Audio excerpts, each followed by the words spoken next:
So you know the whole thing with Katy Perry going to space. If you believe they did. Wow.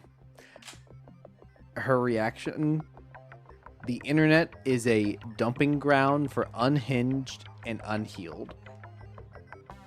Damn. Man, she hasn't even listened to our podcast. Oh, man. Star Wars, Transformers, Godzilla, animation, whatever else.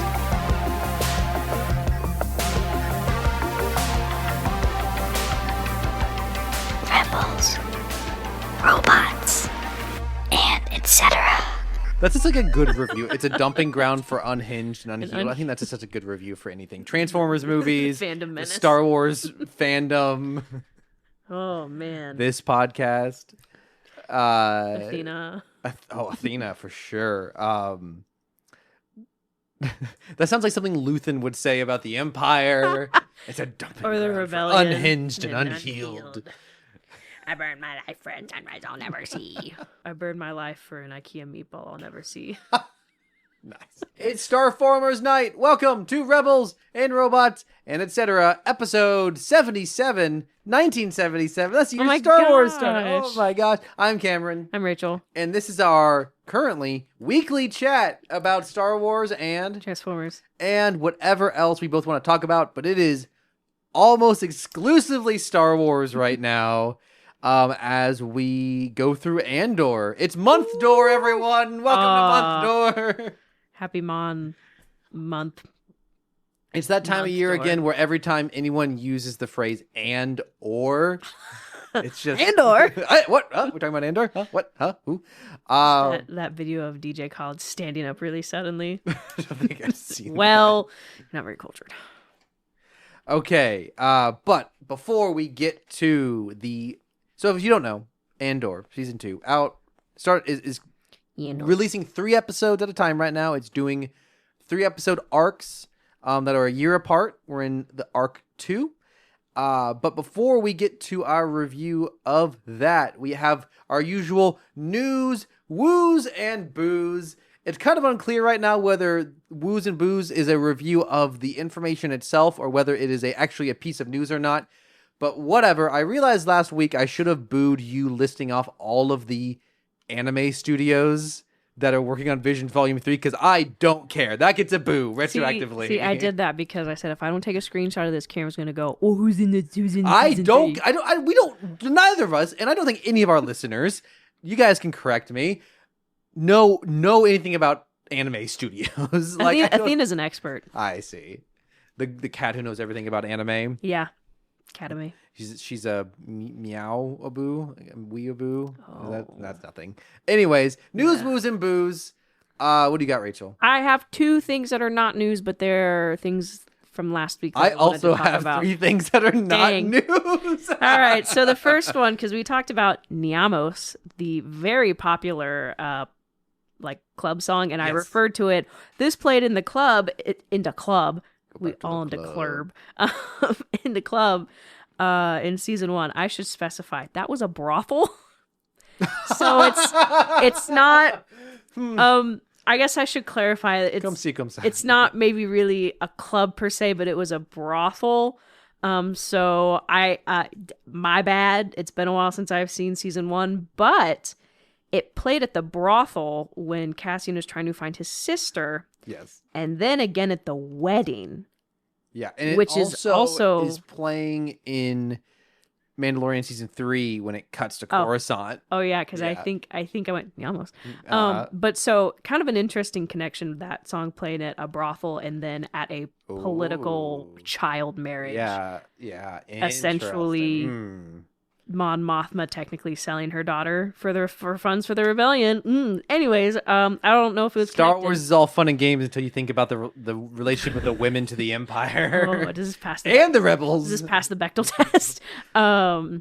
Probably not. Probably not. But so that was kind of interesting. No, I think the lesbians talk about themselves for at least a minute at some point. They do order food at a cafe. Does something automatically pass the Bechdel test if two women kiss? Is that like an automatic pass? Is that could be.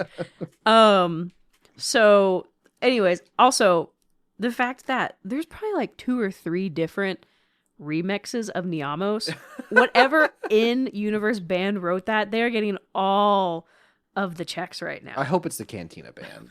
And I like the idea that the Cantina Band crashed out so hard they're performing on Tatooine in the middle of nowhere. This was their one-hit wonder. Yeah, Everyone else got the royalties for doing a bunch of remixes, and then there's and they lost the rights to Niamos, so that's why they're playing a totally different song. like they got screwed over, like Taylor Swift and her technically whatever. Palpatine owns the rights to Niamos. No. Actually, Niamos is Palpatine's favorite song, so it's the only song legally allowed to be played within the Empire. It's the only. It's you know how like retail stores have a loop.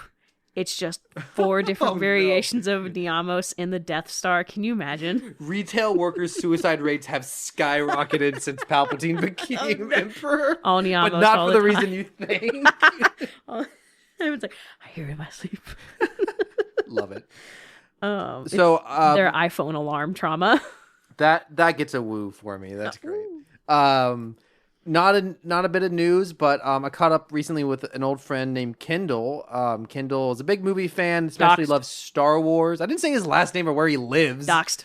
And Cameron has friends outside of us. He made me happy. He says he likes to listen to the podcast while doing laundry, and he said that it makes doing laundry much better. So thanks for that bit of feedback, Kendall. I'm glad that we're able to play in the background while you're doing laundry. He's like, oh, something else to do. He also said that he's a big toy guy, and he loves no matter what I think, we have a listener say that they like when Rachel talks about Black Series. Yes, good transition into what's right in front of us. Let's go. Oh my gosh! So I'm actually going to go to the most important one first, and then we'll talk about the Black Series. I just ordered and received my first Transformers. Take a look at this boy. My first Transformers Studio Series figure. Nice. It's Jazz. If anyone's wondering. Jazz. 10 out of 10. Fun. He'll stay in the. He might get let out of the box. If you don't know me, I am an in-box collector. I am every Toy Story's toy worst nightmare. Stinky Pete, you're out of your box. Yeah, I am every worst nightmare for those toys. That's how I imagine my Star Wars Black Series figures are like at night when I go to bed. They're all screaming because they're all... So is he canonically a specific kind of car? He's a Porsche. Okay, that's what I thought. That's what I thought it looked like. But so he's a Porsche, but... when the first like live action, like they were actors, when the 2007 movie came out, Porsche didn't want to give Michael Bay the rights to use Jazz as a Porsche, which is why he was a Pontiac Solstice, because Porsche, I don't have the exact quote, but Porsche was basically like, we don't want to be associated with war machines. But if you actually look up their history between the years of 1940 and 1950, they actually have quite an interesting war history. Yeah. Don't ever ask a man how much money he makes. Don't ever ask a woman how old she is, and never ask Porsche what they were doing between 1938 and 1945. It's like I don't think it was last year's, the year before, there was a Volkswagen commercial at the Super Bowl talking about, the history of Volkswagen coming to America, and they skipped a very pivotal decade. It's kind of like how in the Minions movie, they're just very conveniently stuck in Antarctica during World War II. Yeah. Like they worked for Napoleon. And then... but they kind of are just out in the wilderness during World War II. So yes, he's a Porsche. So he might actually get let out of the box because he's special. Free jazz. Has his people not dealt with enough subjugation in this country? And I'm talking about Autobots. I don't know. His people. Anyways, I have like 2 more in pre-order. Maybe I'll get Alita 1 from Transformers 1 if they ever decide. This thing's almost been on pre-order for... This thing's been on pre-order for 8 months. It's so anti-women. The most oppressed people groups in the country. Women and black Autobots. Cameron. black coded Autobots, I should say. What else we got? What other 2 guys we got on the table here? Gosh. cancel this. I'm gonna Venmo request the amount of money I paid for RSS for you. I'll start off with this one. So, okay, we're gonna go Kindle. We're going to the Black series. Let you know, because Listen up, Kindle. So, You asked for this. this is Better the like it. This is the range trooper from Andor episode 1. Yeah, with man. The bazooka. That thing is taller than him. That is a 6-inch bazooka. Big. Holy crap. I wonder if that's actually to scale with how big like the actual prop was. I don't know, but it looked cool. So that's how you knew it was a range trooper specifically. Because I had never heard this term range trooper before, but you already knew when we saw the episode. You also see them in Solo. They're on top of the train. Yeah, I've definitely. I mean, in the shore troopers from Rogue One have a very similar helmet design. Mm-hmm. He's got some cool fur around his shoulders too. Soft goods, nice. Looks very Russian. Range troopers are assigned to Imperial frontier world, where they rely on their training, toughness, and specialization equipment to expand the Empire's rule across the galaxy. Great. Imperialism, yay! Yeah, it's good. It looks pretty cool. And then we have the man who murdered this particular range trooper. So I sent a meme about this where I said, "Oh, all my pre-orders are shipping. They're all shipping at the same time. Which means they're all charging at the same time. My Moff Gideon just shipped. So Kindle, whenever he shows up, name dropped quite a few times. Name dropped. In these last few episodes of Andor. So this is Cassian Andor. Senior test pilot. That sounds like senile. Senior. Senior. He's a senior now. So he comes in. It's a head sculpt of Cassian Andor in the pilot outfit with the helmet and blaster. It kind of looks like him, but it also kind of looks like Edward Norton as well. You know, I did kind of notice that. I pulled him out of the box and I went, that's kind of Andor. Yeah, I mean it's a good outfit. A little bit of red in there. This is the second Andor that I have. And so is your other one just kind of the standard Rogue One? Nice. No, wait. This is the fourth Andor I have. Oh my gosh, that is a big difference. So I should specify one's from Rogue One and 3 are from Andor. Test pilot, season 1 Andor, and then I also got the 2-pack of Andor and B2 Emo for Christmas. Thank you to my brother. Did you see the official Star Wars Instagram posted some trivia, and they said that the TIE fighter he was flying was specifically inspired by Kylo Ren's fighter. I saw that. Which is a cool kind of like forward going backwards bit. But yeah. They were like, in 30 years, someone's son is going to really like this design. Yeah. But yeah, so yes, thank you, Kindle, for indulging me. So my other, I get to woo. Love them. Thanks for sharing your guys with me. Thanks for sharing. So a mutual friend of ours, his oldest son, him and I were talking about Bad Batch. And our mutual friend kind of called me out for not really liking Bad Batch all that much. And I said, hold on, I like Bad Batch season 1 okay.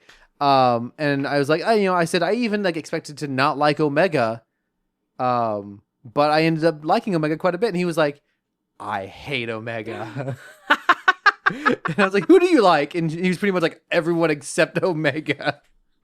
Batcher the dog. So that was a really funny. I thought that was really funny interaction. Actually, I realized I do have a actual bit of news. I have one more random. Go for it. I wanted to talk about hair. So one thing is this the Andor season 2? Yes. Let's save that for a second because that'll transition. We're going to talk about Andor. This is not about Andor. This is so we already know that Star Wars Tales of the Underworld, the animated series, is debuting on Disney Plus on May 4th. Yes, which is Sunday. Sunday. You can actually watch it 2 days earlier within Fortnite. I hate it here.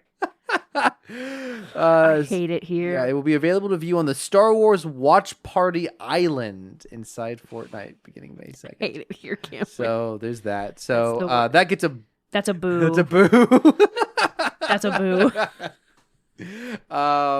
Okay, we're talking about hair in Andor. Yes. Hair door. I specifically want to talk about Mon Mothma's daughter Leeta's hair. Okay. Because I think they show status in their braids. When we first see Lita, she has 2 very long braids. Like, they talked about how this next generation of Chandrillans is being very traditional, trying to get back to roots. Braids. When we next see her in season 2, when she's engaged, she has one cut short braid, and one long one. During the wedding ceremony, they cut the long one. I think it signifies their marriage status. Because Vel... Oh, interesting. Because Vel, her cousin, at the wedding event, had a braid. Or no, not at the wedding event. We see her with 2 braids, actually. When we first encounter her on Aldhani. Interesting. Anyways, how's it? Yeah. I think that's a good observation. I had not thought about that. Yeah, so once you get engaged, you cut one. And when you're married, you cut the other. It's almost like a Padawan braid. Yeah, that's what I thought. Yeah. That's... Have you considered using rings? I had never thought about that because I can't really remember a time before The Phantom Menace. I remember seeing The Phantom Menace in theaters back in 99. I was 3.5 years old. But I don't really remember knowing much. I was excited, so I had seen Star Wars before, but I don't really remember it. I was 3.5. I can't imagine, having grown up with Star Wars, going to see Phantom Menace and who's the one recurring character in this who's kind of similar to the original character, Obi-Wan? Why does he look like that? Why does he look like that? Some choices being made there with what Padawans look like. Mm-hmm. Anyways, can you imagine? Can you imagine if Obi-Wan was like, tradition, and he forced Luke to have one? Put this on. This is how we've always done it. Anyways, Andor. Season 2, episode 4, 5, and 6. 1 year later, we are now 3 years before the Battle of Yavin. 3 BBY. And this set of episodes is a lot slower than I feel like the previous 3 were on lightning speed. I thought that too. A lot going on. Yeah. These episodes are significantly slower, so we have a lot less to talk about, I think. Mothma's barely in it. It's really heavy on Andor and Bix and Cyril. Deidre's barely even in it. It's really... and Cyril, I feel like, honestly, this is... So, okay, we'll start with the... So this one's also a little bit harder, because last week, the plot lines were very sectioned off. Yes. So they were easy to talk about as their own plots. This week, they're a lot more intertwined than they were previously. How dare they? Terrible. So I guess let's quickly talk about just Mothma's little subplot. She's trying to get something repealed. Is that correct? Am I remembering that right? The PORD. Do we? I think it was related to Gorman. So, Star Wars PROD. PORD. Pord. They keep public order resentencing directive. Oh, okay. A law invoked by the Galactic Republic. No. So is that from what season 1, what led to Andor getting sent to prison? They were just sending people to prison? Oh, yeah. Any criminal act, even with indirect effect on the Empire, will henceforth be branded a Class 1 offense. So that is from season 1. Yup. I don't know if we had heard it called that. So she's trying to get that repealed, because we also... A really fascinating scene within this first episode, episode 4, is they're like, we're arresting too many people. We can't deal with it. And it's kind of an odd scene. And it seems like we're supposed to be, maybe we thought they would maybe do something other than keep arresting people. But what he's just like is put more resources towards processing people then. I think it's just supposed to be a moment of just, this evil is so mundane. Mm-hmm. Do you have a different reading of that scene? Because it goes by really fast, and it's kind of just almost very flat, but I didn't really have too much different. Yeah, I was just curious if you had an alternate reading of that scene. So, it's my laptop. I was like, what is that? I was so confused. So yeah, we pretty much just see Mothma talking to other trying really hard to get support in this and having a lot of trouble, specifically from the senator from Gorman. Mm-hmm. So if you don't remember from last week, Gorman, we know that the Empire really wants to take a lot of control over Gorman for their resources for powering the entire Empire, specifically the Death Star. And they really need to turn public opinion against Gorman to justify kind of taking it over. Yeah. Deidre recommended encouraging a resurgent or an insurgency. Mm-hmm. And so this is a year down the road, and we see that the Gorman senator is really concerned about pissing off the Emperor. There were blockades, right? Yeah. He was like, it only took like, what, a couple months of blockades before they had to immediately bend. One thing to note, the guy that's following her around that we saw in the first 3 episodes, he is in Star Wars Rebels.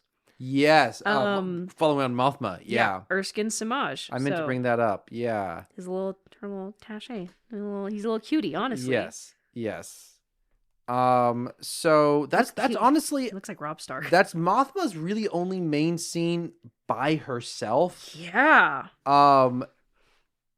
Parallel to that is this like holiday. Do you remember what it's called? Oh,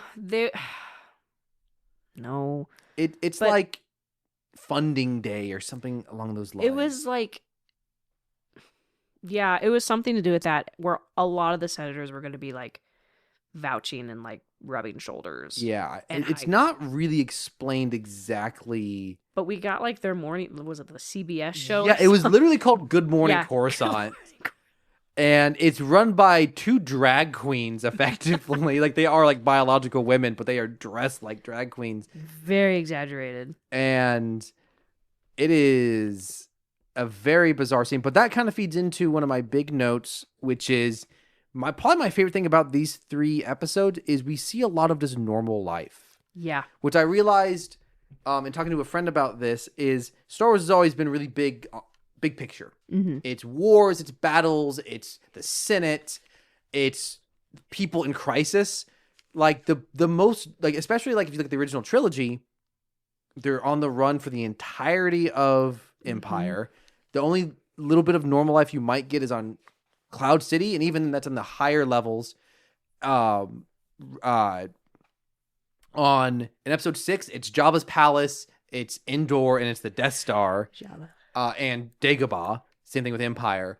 The in the Phantom Menace and the whole prequel trilogy, it's Tatooine and Naboo, and it's the same stuff we've seen in Tatooine before. It's the high levels of society in Naboo. It's we're not getting like average life in the Gungan city.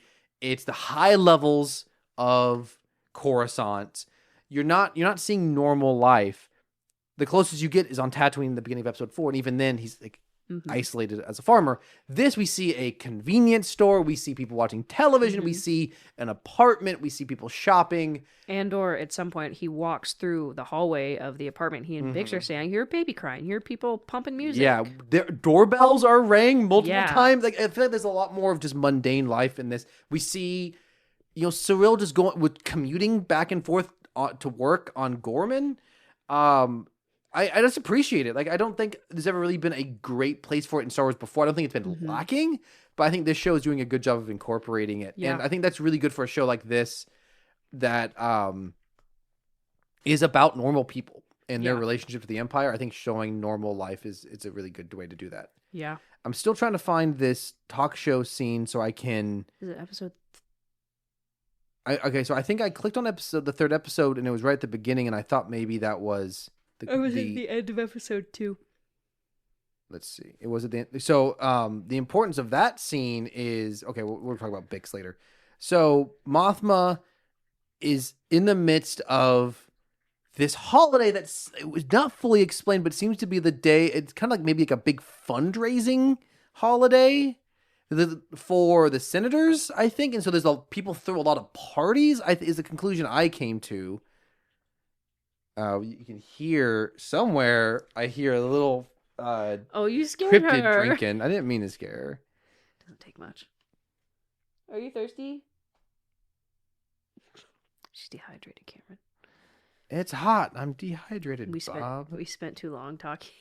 But yeah, so not a whole lot of Mothma action, really, just at the beginning and then kind of at the end.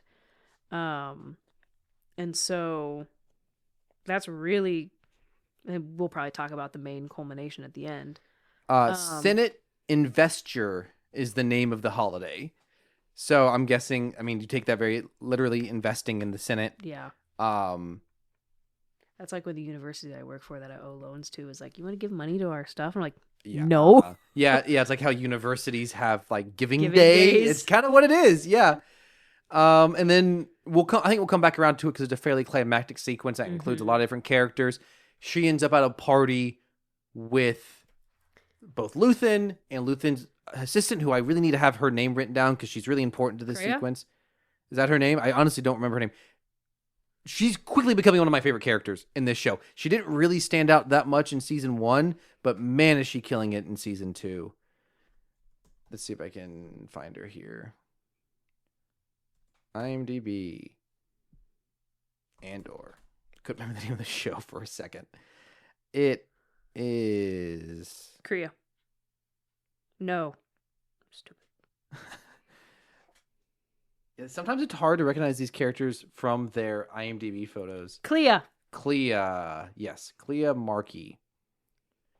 And so Clea, Luthen's spy within the ISB. Do you know his name? Lonnie, Lonnie, because he's also in Chernobyl. Yes. Along with Stellan Skarsgård, because I'm not gonna lie, we kind of see him pretty soon. I was excited, and because Luthen meets Lonnie, he goes, "Hello, Lonnie," like from the darkness, like some creeper. It was really jarring. Okay. So those two, Luthen, Mon Mothma, they all end up at a party with Krennic and Lonnie and other Imperial people. Weird mix of rebels and Imperials. So Mothma, not a ton to do here. She does a little bit. I feel it's gonna be controversial. She does quickly talk to a very famous character who has a different face. Oh my goodness! Senator yes. Bail Organa. So is played by as you don't remember, Bail Organa is Leia's father, who you've never seen in the original trilogy because he's on Alderaan and it's blown up, but he's a very important senator in the prequel trilogy. Has a nice little cameo in Rogue One and is a very important, if not minor, character in Kenobi because of young Leia. That's honestly the moment that character really shined, as being a father to young Leia. And he's played by Jimmy Smits, but in Andor, he's played by Benjamin Bratt. And I looked it up. They couldn't get Jimmy Smits for scheduling. He was just too busy. It's so sad. This guy has been playing this character for almost 20 years. And it was a small role, and maybe it's possible they wrote the character to be smaller because they couldn't get the original actor. I don't know. It's not really important. It's very much a cameo. Yeah, and I mean, I don't think he doesn't. It's not a terrible choice. No, it's just it's not Jimmy Smits. I think it's because he's shorter. Like Jimmy Smits feels very tall. Sure. And I think we are, though. I think this is an interesting brought up to my mind. We are kind of getting to that stage of this is going to start happening more frequently. Because he's also in his 70s. Exactly. He is like 70. It they've been able to avoid it for the most part. I mean, obviously they did it with Solo, but they've been able to avoid it with Luke by doing CGI and Leia. They've just kind of avoid showing characters if they can, or they're less important, but like we're going to start getting to the point where the prequel era characters are going to have to start being recast. And that's just part of this. Like they're going to keep it going. It just is. Like at some point, Palpatine will have to be recast because the actor's been playing him since the original trilogy. Like he's Ian McDermott. It's going to happen. Like he's great. And it's sad, but it's just part of reality. Imagine he outlives them all. Just he just crazy dark magic. Somehow Ian McDermott. And so that was a small scene, and it really, to most people don't even know who Bail Organa is to begin with, so that scene would not register whatsoever. I did want to look up, I know Benjamin Bratt as an actor, but I cannot place him in anything. I'm trying. This happens a lot. Is he in Transformers? I mean, it's always possible. Let me look him up. Oh, I found him. Miss Congeniality 2000. First one. He is voicing Coco. Oh. Catwoman 2004. He's in forgot Doctor about that. Strange. Oh my gosh. Mother of the Bride just last year. He was in Despicable Me 1 and 2. And He Minions. voiced Superman. But that was like an alternate universe version of Superman. He was in both Cloudy with Chance and Meatballs That's movies. great. Justice League 2015, Shadowhunter, Exiled, a Law and Order movie. I actually haven't seen that. Never a Transformer, though. Shame. Well, there's still time. There's still time. At least they respected the fact that Jimmy Smits is some kind of Hispanic, and they also got a Hispanic actor. He's in the animated Skull Island Netflix show in 2020. That came out in 2023 that we haven't seen. So just to be totally clear, his mother is Peruvian. Benjamin Bratt. Yo, ma. No, I'm kidding. So anyways, that's a minor plot. Kind of some parallel minor plots. So what was his name? Lonnie. Luthen's ISB spy that we saw in season 1. I'm a little confused by the exact nature of his plot. Was it all just to get him to that party, or was there more significance to what was going on with him? Because I did not understand what was happening. Felt like it was just we were checking back in with him. Yeah. Like he's feeding information. I think he's the source specifically about Gorman. So he does, the beginning of his plot, he learns, and I don't even figure out, do we see him actually learn the information that Deidre is working on Gorman, or did he do that off camera? Because I did not, because we see him talk to Deidre. I think what happens is that the other side Imperial, who I don't know his name, he's new, he has a conversation with Deidre, and she's kind of playing up the angry, displaced corporate woman. Pretty much, public knowledge for Deidre is that she's been demoted after the situation on Ferrix. Yeah. Secretly, she's working on Gorman. And is Lonnie the one who has been put on the Axis job, or was it someone else and he has positioned himself to work He's with positioned that guy? himself. It was that dark-haired guy who is now on Axis, because that's why Deidre talked to him. And he was like, I'm not doing this. Axis is the code name that the Empire has given to Luthen, because they don't know who Luthen is, but they know there's someone orchestrating rebel activity. So I think he was trying to rub shoulders to get close. And even you made a mention, he was like, what can I do for you? You can buy me lunch, which is just really kind of funny to think about. And it's such a corporate thing to do. Lonnie told the other Imperial, he kind of took one for the team in the big meeting to also be like, my district, I don't know, my sector is also struggling with all of this. So he wasn't alone. But I just thought it was very humorous for someone in the Empire to be like, you can just buy me lunch to pay me back. It's just so normal. Sure. Here, we'll do a DoorDash order to the ISB headquarters and you can buy me something. Lonnie's storyline is the main storyline within the ISB, which last season was super important. And this ISB stuff, I'm having a tough time really trying to figure out what they're going for, because the first scene with Lonnie, they're having this big meeting and people are complaining and they're checking in on like, why are things not getting done? And they're kind of skirting around something. And finally, Lonnie is the one who says, we're having trouble processing all these people we're firing. I'm trying to figure out exactly why that scene is in there. Is it because Lonnie actually just helped the Empire by saying that, or was he trying to do one thing, and like, because what they do is it's not. I thought he was trying to make like connections by being the one person to actually say they're having an issue, because the other Imperial, whose name I don't remember, was like, thanks for doing that. Sure. Just building camaraderie. Sure. Partagaz is his name, Major Partagaz, high-ranking official within the Imperial Security Bureau. As far as we're concerned, he's the highest-ranking person within the ISB. I know he has superiors, Deidre's boss. Yeah, he's the most significant person we see within the ISB. He then designates there to be more resources put towards processing people who have been arrested.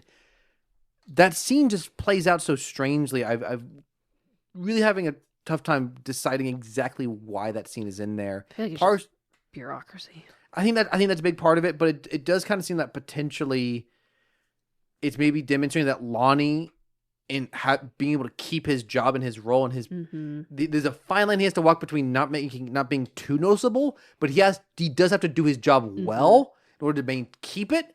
And in doing his job well, he's gonna have to do evil things. He has to help the Empire. Because Luthen's also breathing down his neck. Yes. Because he's kind of, a lot of Luthen's main vibe is you got to be all in. That's his main vibe these couple episodes. But now I guess my other question is, how the heck did Lonnie figure out that Deidre is working with things happening on Gorman, because that's supposed to be top secret, isn't it? That was the whole point of the meeting in the first episode with now the big villain whose name I'm totally blanking on. Krennic. So like if that was supposed to be, now things may have changed, maybe it's not. So now okay, I guess the other thing was maybe it was not classified that she's working on Gorman, that was it was made public to seem like a demotion, but what exactly she's doing in relationship to Gorman that's what's top secret, I guess. Because regardless, Lonnie reports this information to Luthen, which then causes Luthen to send Andor to Gorman to figure out why, if Deidre's working on Gorman, the Empire has some interest in Gorman. I'm going to send you Andor to go see what's happening there, and also chat with the local Gorman front to see if they're worth investing in as a part of Axis. It could have just been like water cooler knowledge too. Like, Deidre got canned, and now they put her in charge of some backwater Gorman planet that it's clear the Empire doesn't have a strong presence on, per se. That's talked about a lot. Like, we don't have a strong presence. We don't have a lot. So they're probably like, oh man, she's just building stuff from the ground up now. Hart is the guy who took over for her. Partagaz is their big boss. But Lonnie ends up at the party because, was it Partagaz couldn't make it, or he wasn't able to go, so he sent Lonnie and Hart in for him. He's like, I've got tickets or something. Like, you want to go at my place? And they were like, sure. Yeah, so I guess ultimately, if you look at it big picture, it would seem as though the point of Lonnie's storyline is he's trying to get in good. And at the bare minimum, it's important that he ends up at the party, because then Clea uses him to accomplish a goal, which we'll talk about later. So we've got a lot of stuff happening on Coruscant. Big fan. Good stuff. We see a lot of downtime with Bix and Cassian. Yeah, so let's talk about Bix and Cassian. They are not a brother-sister friendship. No! Just definitively romantic now. I've seen that comment, like, oh, they're brother-sisters. And I'm like, I don't know what you do with your siblings, but no. So they're living in an apartment. Bix is still very much struggling with her past torture from Dr. Gorst, who made her listen to the screams of, like, extinct children, and nightmares of the Imperial officer who attempted to rape her. Yep, it's tough. And so they argue over Luthen. Well, no, that's later. They argue over Andor in a previous mission killed a man. And again, reminder, a year has passed. So they've been doing missions for Luthen together, the two of them. And quick aside, I'm realizing that B2 Emo is seemingly still back on Wheat World. Mina Rao, I think, is what it was called. So B2 Emo just left behind. Pretty sad. But Andor killed a guy. He keeps saying the guy was a threat. And then at some point, Bix calls out, "You killed him because he saw my face." Which is an interesting argument that they have, simply because Andor thinks Bix is too emotionally unstable and really needs to, like, get well before she can really be useful. And he genuinely cares about her, it seems. But they keep coming back around to this line of, things are bad when we relax. Like, the nightmares, the whatever for her become worse whenever she's trying to relax. So she wants to solve her problems by working out harder there. and Yeah. doing more things. And this culminates, comes to a head in Andor leaves for his mission on Gorman. Luthen comes and sees Bix and contemplates giving her a job, but then ultimately decides not to. And she is on drugs. Yes, she's doing drugs. She says she uses it to help herself sleep, but there's so many, like, as soon as she takes it, it's like, it's just, I don't know what the word is for it. It's like a psychedelic. It's not, I don't know, psychedelic. It's, narcotic? yeah, it's some form of she Yeah. takes it and she's immediately out. Like, she is glassy-eyed. It's almost like she's sedated. And just to take a quick step back, though, I think probably my favorite part of these 3 episodes is the last scene. We'll get to that. But other than that, I think just Andor and Bix, their normal life together, at least attempting to have a normal life. They go to the grocery store. They have a conversation that made me think exactly of you and your wife sitting down eating dinner, and Bix goes, "Can we go to the park?" And I was like, No, it was almost identical. The conversation. It's funny that you say that because I've it is. watched you have that same. Alice and I observed it. She says something like, "We should go for a walk tomorrow," and Andor's like, and they're eating dinner, and he's like, "That sounds good." And he's like, "Let's go to the park." All right, can we go to the big park? Like Alice and I have had that exact conversation. It's great. So I really appreciate that. They also have a really nice moment where I would guess this was originally written as a sex scene, and Disney said no. Yeah, I had that feeling too. I really thought this is the kissing arc. To be totally honest, I really thought we were going to see boobs. There was 2 sequences Same. that I could was have easily like, happened. I really thought they were going to show our first bit of nudity in Star Wars. It didn't happen, but they are just like nuzzling each other and like running their hands over each other's fingers. It is very intimate. Yeah, and I think the show has finally decided to actually give these characters a connection. I am now realizing, though, we did hypothesize last week that Andor would lose someone important to him every arc. Spoilers, no one does die in this arc. No one important. But they are missing the third part of their trio. Willman. Oh, okay. So this is a character I do not care about. I mean, I don't care about either, but like they escape together. Willman, I feel like he kind of showed up out of nowhere at the end of season 1, and they kind of tried to make us care about him.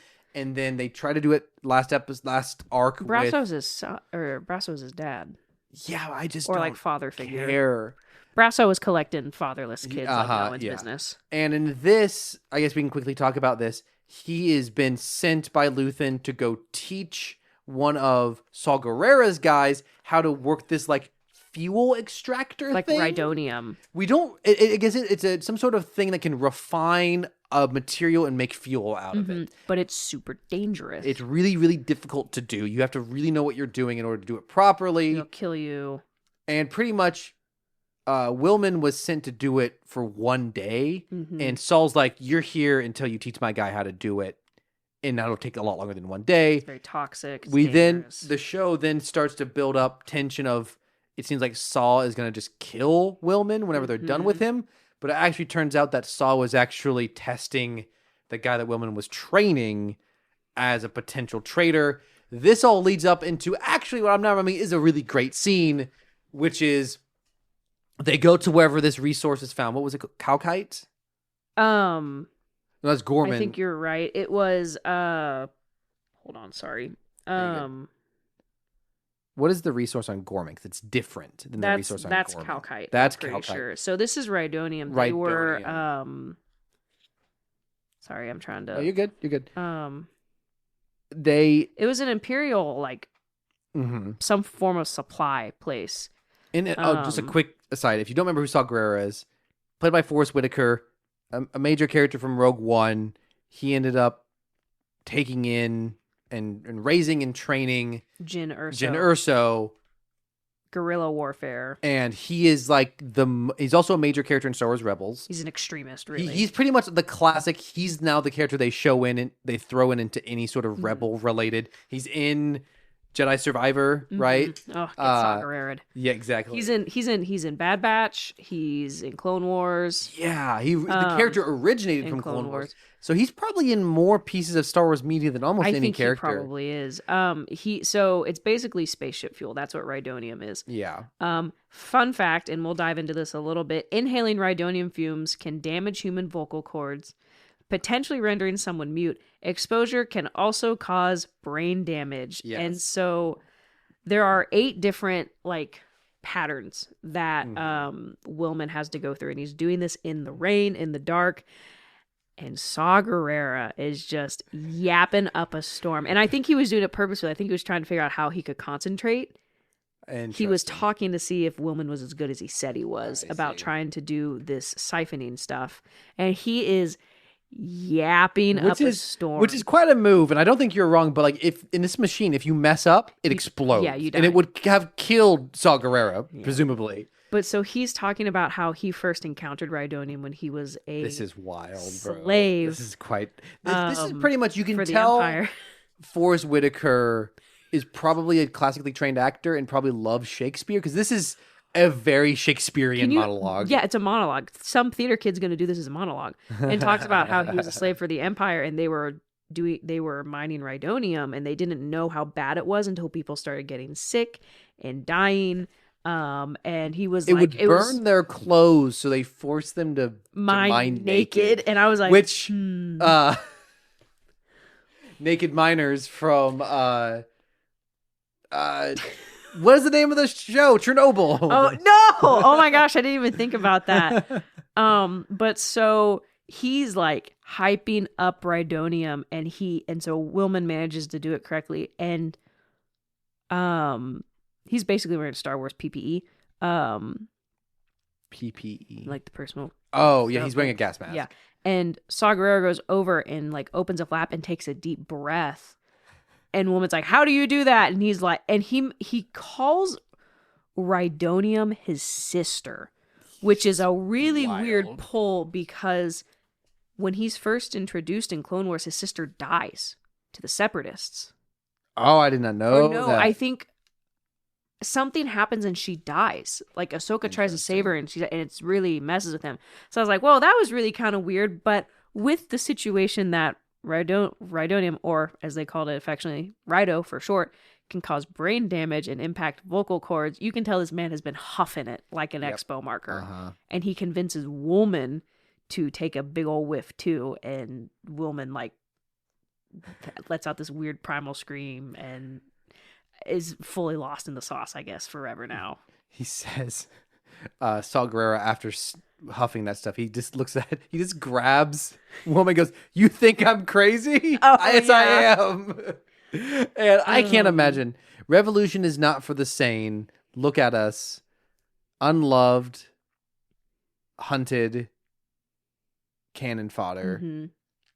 We're all dead before the Republic is back. That is a great line, because it's true. Almost pretty much every single character other than Mon Mothma is gonna die, at least the ones who are involved with the rebellion. The vast majority of the rebellion is gonna die before the New Republic is restored. But also, that's also kind of the both tragedy but also unfortunate hypocrisy of a character like Saw Gerrera. What would he do in the rebellion, in the New Republic? He would not... I can't imagine he would get along with the New Republic either. It's hard to imagine, because he was a separatist, right? Or did he fight with the Republic in the Clone Wars? Because it's really hard to imagine him working with any sort of organized government. No. Anyways, continue. So he mentioned that he was on Onderon, that he was enslaved. That Onderon, the first or second episode of Bad Batch after Order 66, when the Bad Batch is sent and they encounter Saw Gerrera, they were sent to take out a band of insurgents, Saw Gerrera's group. So my guess is that was the mining, and they fought back. So that was just kind of an interesting connection, because that's when Crosshair shot that old man in the back or whatever, because he was like, traitors. I don't know. Anyways, so Paul. Saul says to Wilman, "Where are you, boy? Wilman got. You are here. You're not with Luthen. You're here. Yeah. You're here, and you're ready to fight. Get radicalized. Yeah. I think the implication of this is Do a lot of. Luthen is very slow burn. Luthen is very. We're gonna slowly build this up, and we're gonna slowly erode the Empire from the inside, from every side that we can. And that's always been Saw Gerrera's issue with the rebellion, is that you're not doing fast enough. You have to strike hard and fast. Saw is, by definition, is a guerrilla warfighter. Yeah. He just wants to blow up immediately. My comment was Wilman got methed up. Very nice. Space meth. And so apparently Wilman agrees because he takes off the breathing apparatus and he just breathes deep and he starts hacking immediately. Yeah. We are the Rhino, kid. We're the fuel. Rhino short for Rhydonium. Yeah. We're the thing that explodes when there's too much friction in the air. Forrest Whitaker sells the ever-loving hell out of these lines. Good. Let it in, boy. That's freedom calling. No, I think that's the hallucination from bringing in Rhydonium, but whatever. Yeah. I think it's a very dramatic moment for a character I do not care about. I think this is a very effective sequence. It's beautifully shot. Yeah. Gorgeously shot. And yeah, it shows all. But also, though, okay, what I was going to say, though, on the side of Luthen's plans, when he meets up with, I'm sorry, I'm terrible with character names. His spy on the inside, Lonnie, he criticizes him for, it's been a few months since he heard from him, and Lonnie says, "You used to tell me to wait." And he's like, "Not anymore." Really demonstrating that they can't afford, like, even Luthen is recognizing things have to start moving faster now, that we can't wait too long. Also, I'm pretty sure it's safe to say Tay is dead.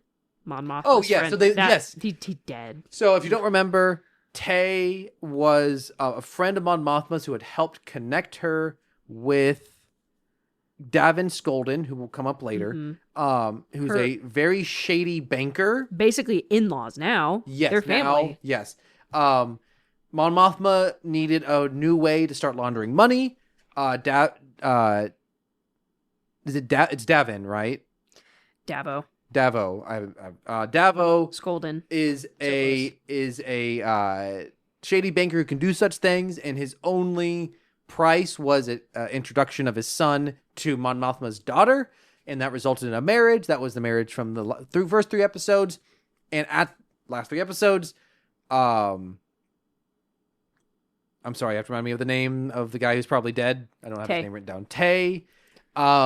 He starts to kind of subtly hint that he's going to blackmail them because his business is not going so well as a result of Republic rebel activity, and they know he's going to ask for too much, and so it's very much heavily implied at the end of the last episode before this week was that they were just going to off him, and they don't really reference it much, and then at some point, Mon Mothma says, and Tay was her cousin. Wait, no.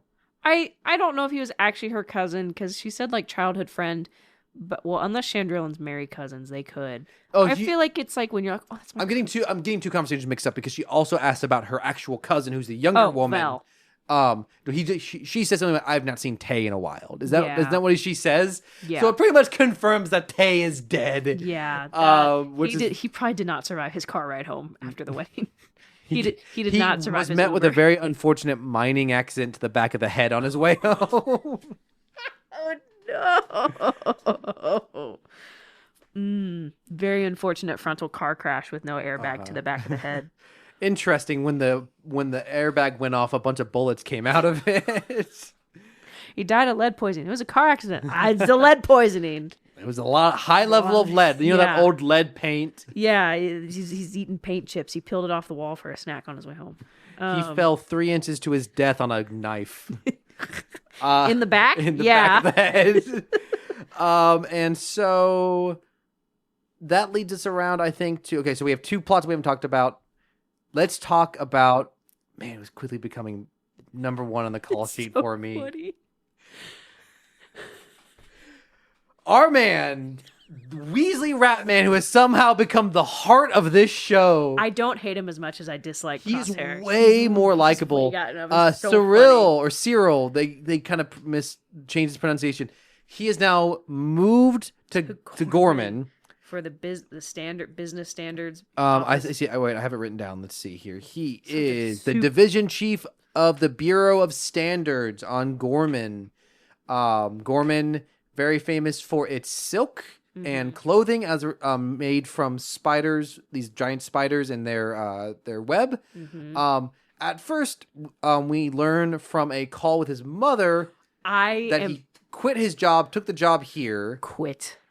And his mother thinks that he and Deidre broke up. And one of the best lines in the episode is, you broke up with the one person who's actually willing to build a life with you, which is both accurate but also just scolding. I was crying at him because they're FaceTiming. Yes, at his office desk. I was crying at him trying to teach her how to use the FaceTime, because it's like every conversation with an older grandparent, she didn't understand it. It was exactly, really it was just funny. It was so funny. And so he's talking very casually, like, oh, I don't know, this is what I do now. It's fine. I love it. And honestly, it's starting to switch back and forth that he's being recorded in his office. He's not really saying anything specific. Well, he is actually. He is, but so what we learn later is he's trying to make himself look like a rebel sympathizer. Yes. He's showing a lot of frustration with the Empire and a lot of love towards Gorman. And my favorite element of this exchange is his mother says something about the Gormans. They think they're so great, which is exactly what in the first 3 episodes we learned the Empire was going to be their PR campaign to start making people hate Gorman. Yeah. I mean, it is not subtle, but like this is what's happening in our real world now is older people are very susceptible. I mean, I'm not going to act like we're all susceptible to media messages, but what we see in our world now is older people are especially susceptible to believing whatever the mainstream media tells them or whatever their chosen mode of media. The early 2000s, don't believe everything on the internet could be photoshopped versus now. Look at this cat in a tutu dancing. It's AI. And she also says something about you're so gullible, Cyril, or something like that. Here's the line that she said about Deidre, which is, what did she say? Sorry, I had to go back. You'd found a woman actually willing to make a life with you. Yeah. and then he has to hang up really quickly. This isn't for the audit, which we'll get to a little bit later, but he kind of hangs up because I think someone comes in. And it's really funny because... So that's later. That is later? He has 2 calls with it. That's later that he hangs up abruptly. But pretty much... Oh, also his mother is like, they're making a mockery of Emperor Palpatine. Like, this is really parallel to the way a lot of older people have a relationship to our current president. And it's bizarre to see it in Star Wars, but I do think... I think this is how you do this kind of thing. Like or parallels to real world politics. Or any idolization of a politician. Absolutely. Oh, no. I mean, any given country, you're correct. Any given country, you're going to apply probably what you're most used to. I mean, this could apply to any government at all. But as Americans, this is where it really hits home right now. It's like where this hits close to home. So yeah, she's just really harping on him. But I immediately picked up, like, oh, he knows he's being recorded. So when he leaves work, he gets he kind of gets cornered by someone selling wares like touristy spiders. That have like you can flip the back open and put like. Whoa! Did you see this weird like hairless dog thing? I did not catch this. No, that's horrifying. What I was more noticing is that Gorman is definitely a reused Ferrex set. Oh, interesting. It was like, that's Ferrex, but it's not Ferrex. Well, let's talk about this for a second. The Gorman production design, the sets. Oh my gosh. I'm blown away. So I think that main square that they use, it's a real building. It's like in Sydney, Australia or something. Just, there is so many incredible interiors and exteriors, costumes. Gorman feels like a real place, but it also has this like fantasy element. It feels too good to be real. It just is so fun. So back to the plot. Cyril is actually working with Deidre. He does a secret call with her. Yes. He's intentionally trying to get recruited by the Gorman front so he can be an informant and kind of manipulate the information as they will. He eventually gives them, so they the Empire is building some sort of big structure within Gorman's downtown. Do you remember what the official story is? I don't remember what it's supposed to be. I think it was just like office building or something. Yeah. It was something very basic, and they're like, it looks like an armory. But it's actually an armory. Yeah, and it is. And so Cyril actually leaks this information to the Gorman front to motivate them to then do some sort of attack as a opposition against this. And oh, sorry. No, go ahead. The main reason that we kind of find this out, I think, in episode 6, we get more context. The main reason the Gormans are so opposed to this is because there is a memorial in the middle of the town for what they called the Tarkin Massacre. Yes. And you go, that's oddly specific. And we find out later in a conversation. Am I jumping too far ahead? No, go for it. We find out later there's been a lot of Imperial protests on Gorman. There was a protest in that city square before he was Grand Moff Tarkin was coming for a visit, and they wouldn't move. So he landed his cruiser on top of the crowd of people, and it killed 500 people, and they said they were peaceful. Was it really 500? I missed that number. That's what I heard. Wow. 500 peaceful, unarmed Gormans. Wow. And landed on top of them. So they're like, first of all, we hate the Empire because they landed a cruiser on top of us, which I don't know. Like, I don't know why I was shocked that the Empire was doing horrific things. But it's also, they say it was 16 years ago, which is when the Empire was formed. So this would have been probably the first time an Imperial cruiser came to Gorman, would be my guess. Like, this is very early on within the Empire. So it's just like, it's horror. Okay, the Empire's bad. We have to specify that because people don't. It was just like, I don't know. It's like, oh my gosh, add to the Empire wouldn't condone this. Yeah. Do you remember I quoted that last week in relationship to the sexual assault scene from last week. Someone said I did not know who it was 'cause I read it in an article because it was uncited in the article. Someone said Vader would not stand for this and the Empire would not condone this. It was Star Wars Theory. Yeah, I saw that. I was like, the worst guy. If you don't know, Star Wars Theory is the most hated guy in the Star Wars fandom. This is a very annoying, hot-takey guy. Yes, Darth Vader, who's known quite well for killing women and children and choking his pregnant wife. Anyways, so they're quite upset because this Imperial building is going to cast a shadow over it. And a literal shadow. And I think they allegedly had an agreement that it wouldn't. So they're upset. Cyril goes to this pep talk. Are they speaking French? This whole Gorman culture, Gorman front is very French coded. It feels very much like French revolutionaries, very European. It sounds like the language has to be fictional, but it feels very Frenchy, Italian, kind of in that realm. And so, some people approach him. These people have been listening to him. They're like, "Oh, what do you think?" I would have been They're like, "Oh, do you understand?" He's like, "I know a little bit." I think it would have been really funny if Cyril's like, "I don't know a word." Like, he didn't actually know a word of what was being said. I just think that would have been funny. So they kind of talk with him. Let him in. He ends up talking to the leader. He's a little nervous. He leaks the information like we talked about, and he then goes back to Coruscant. Yes. And it's kind of funny. So to kind of set up the parallel threads that are running here, Andor is sent to Gorman, and Alex it's and I for the weekend. Yes. And Andor's going to Gorman. Cyril is on Gorman, and Andor's going to talk to the rebels. Cyril is now involved with the rebels. Allison and I were like, "Oh crap, they're going to recognize each other." Well, the show kind of gets out of this. I thought that too. I said, Cyril's going to see Cassian and crash out. And I think it's so funny. The question I remember I had this question eventually is, does Andor actually even know who Cyril is? I don't think he does. I don't think they ever actually met. Cassian is Cyril's white whale. It's that Avengers Endgame. You took everything from me. I don't even know who you are. Yep. So Cyril the show gets out of this by Syril goes home to Coruscant for a weekend, under the guise of seeing his mother, but actually to meet with Deidre.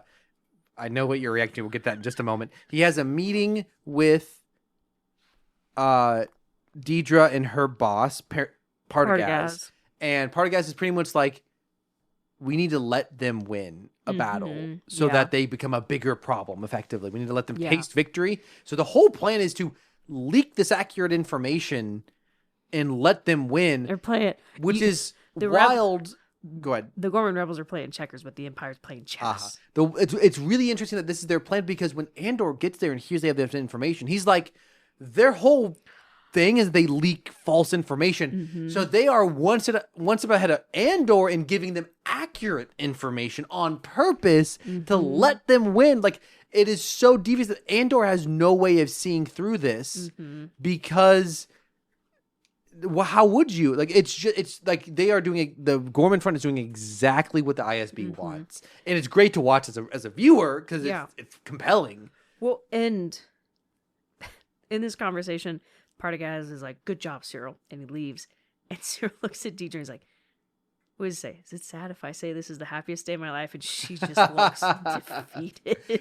And before that, Syril describes the Gorman Front as like inexperienced but enthusiastic. Yeah. And Partagaz looks at him and says, "It's funny how often those things align." Because Syril is the same way. Yeah. Syril is so amped. He's so excited. It's kind to of be involved. He loves it. Megan, I'm curious to see how this redemption will work, if it works. That's her goal. Well, see, the scenes are sometimes kind of hard to read because Syril is obviously lying to the Gorman Front, but it does potentially seem like he is potentially building up some level of affinity for them. Like, it is possible that in spending so much time with the Gorman Front, he might actually develop, empathy for them. But on the other hand, he is so freaking excited to just be doing something. He's just happy to be involved. This leads to, in the same way, the very domestic element of him and his mom and Deidre having dinner together. The best moment of the first 3 episodes was him on his bed in a similar parallel line. Did you know that wasn't in the script? Yes. Yeah, I saw the interview where the director asked the actor who plays Syril, what would you do in the situation where you're stressed out by your mom? And he laid down on the bed like that. He's like, I know what I would do. And the actress who plays Deidre just said, everyone's going to love this. It's something they just knew. I don't think she knew until afterward. And so Syril goes to Deidre's apartment and he's like, how long do we have?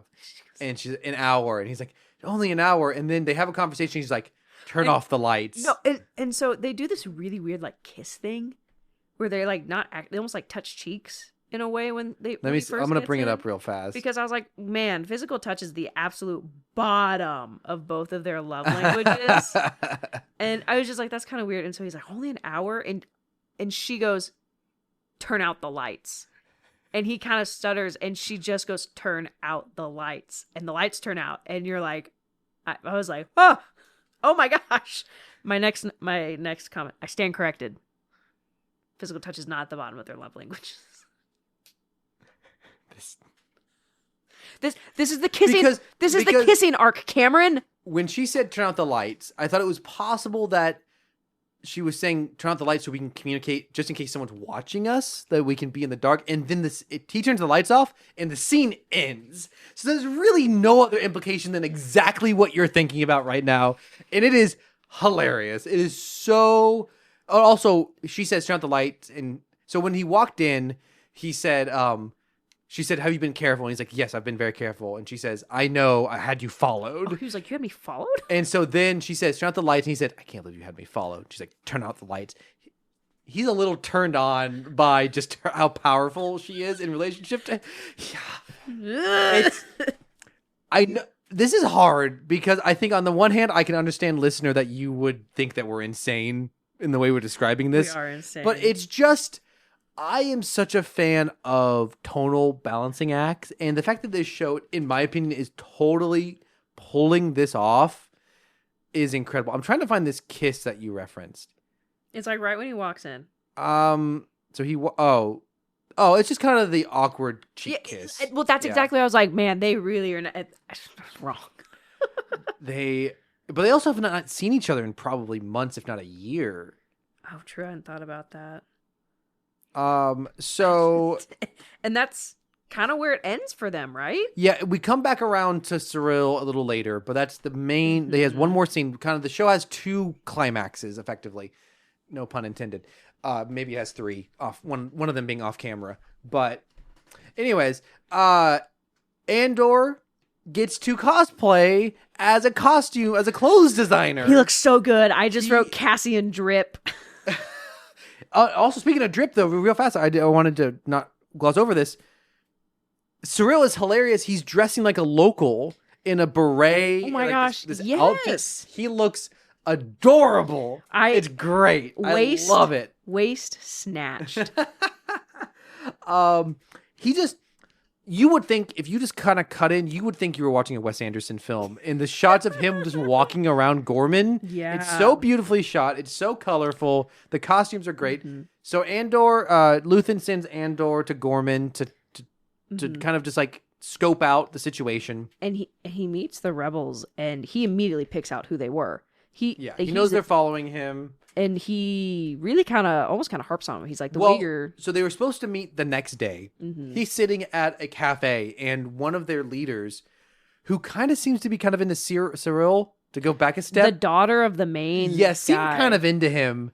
It's not made explicit, but she seeks him out and sits down, and he kind of just like plays in character, and then only other people in the cafe leave, and he snaps right back into being Andor. Yeah, which is one for Diego Luna, the actor who plays Andor. It's an incredible bit of acting. How he goes back and forth between personalities. It's incredible, and he just kind of chews her out. Like, you guys are not good at this, like undercover stuff. Like, you're gonna blow my cover.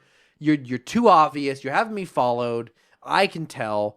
But he pretty much is just like, I'm going to be the one who decides whether we help you or not, pretty much. Yeah. And they're not happy with him. Also, just one more last thorough note. We see him eating cereal again when he goes to see his mom. Very funny. Because he's technically like staying with his mom. And you know what? Props to him for,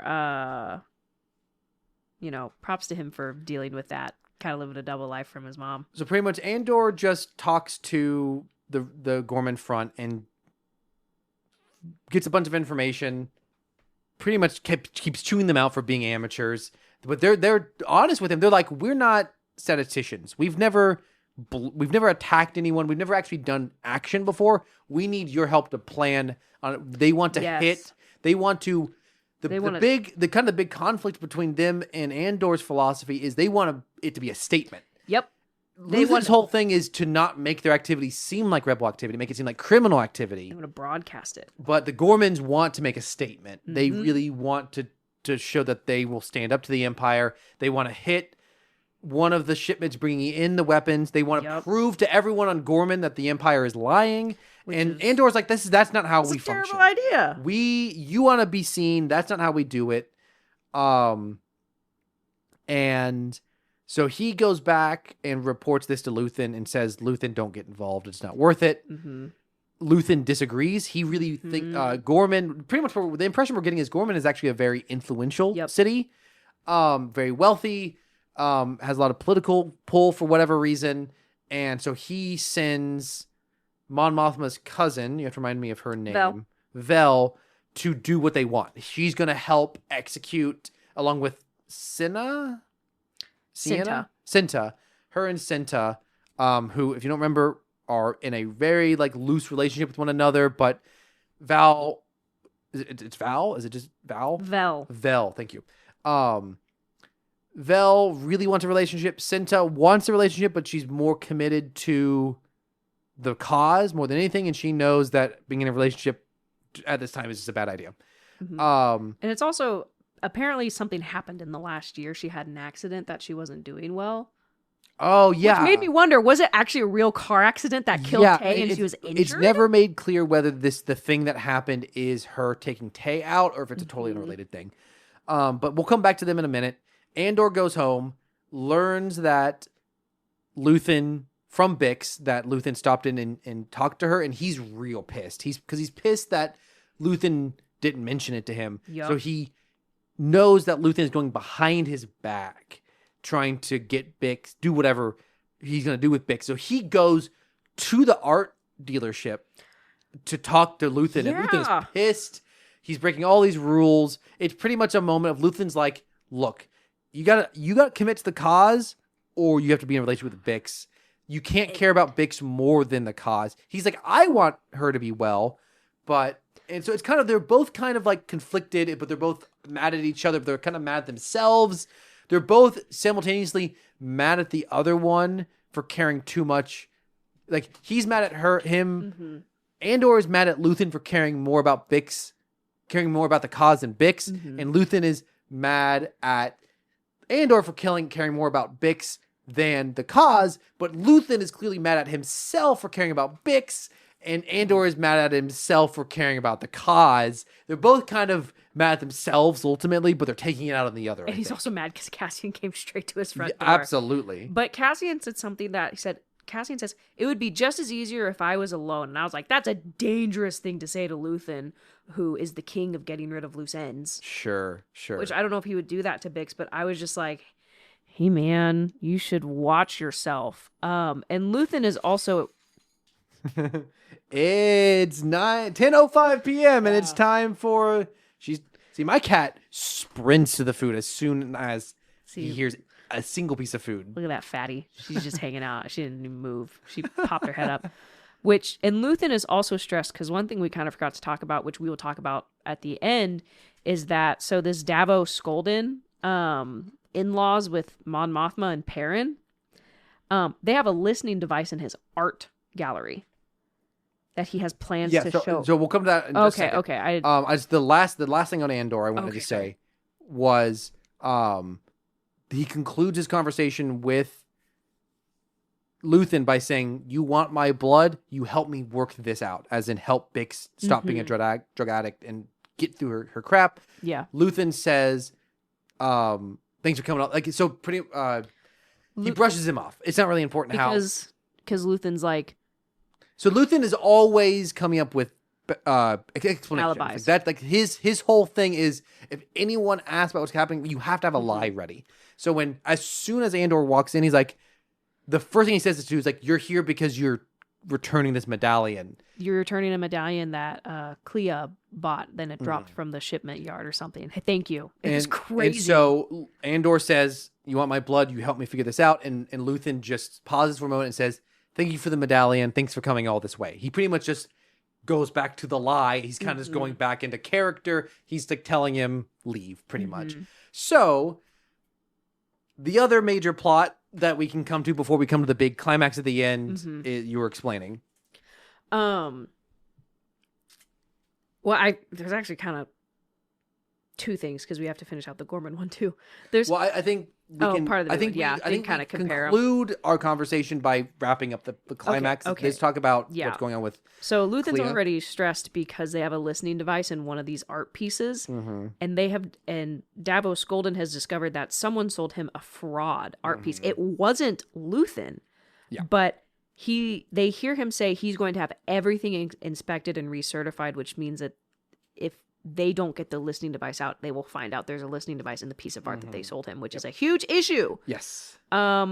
It's not good for business. So there's that level of stress because he's planning on showcasing this art at this Senator Investment Day thing. Yeah. So very stressful.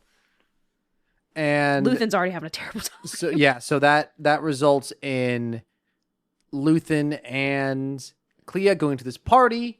At the party, Clea grabs Lonnie to use him as kind of a cover. Like, she needs to show someone the art so that she has a reason to be there and be feeling it. Because Davo is showing the art to Mon Mothma, Perrin, Krennic, the other Imperial, his wife, and a couple of other fans.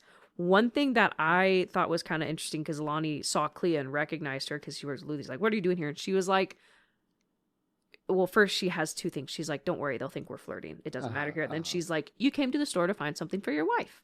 It's so good to see. Very much trained well by Luthen. Yep.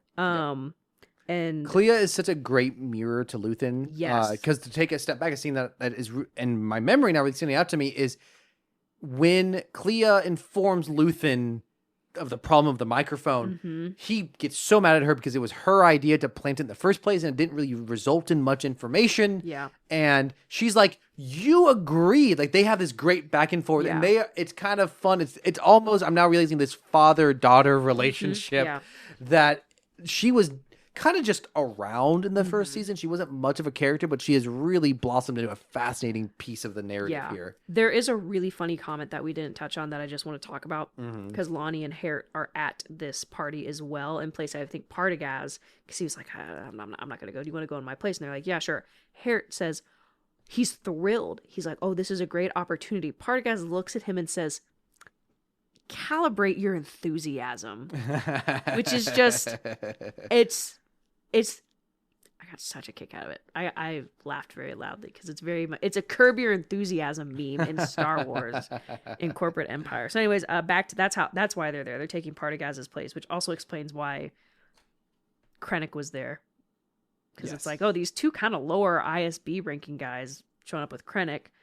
So yeah, that's how they're all at the party. Mon Mothma and Perrin are there because it's like their in-laws.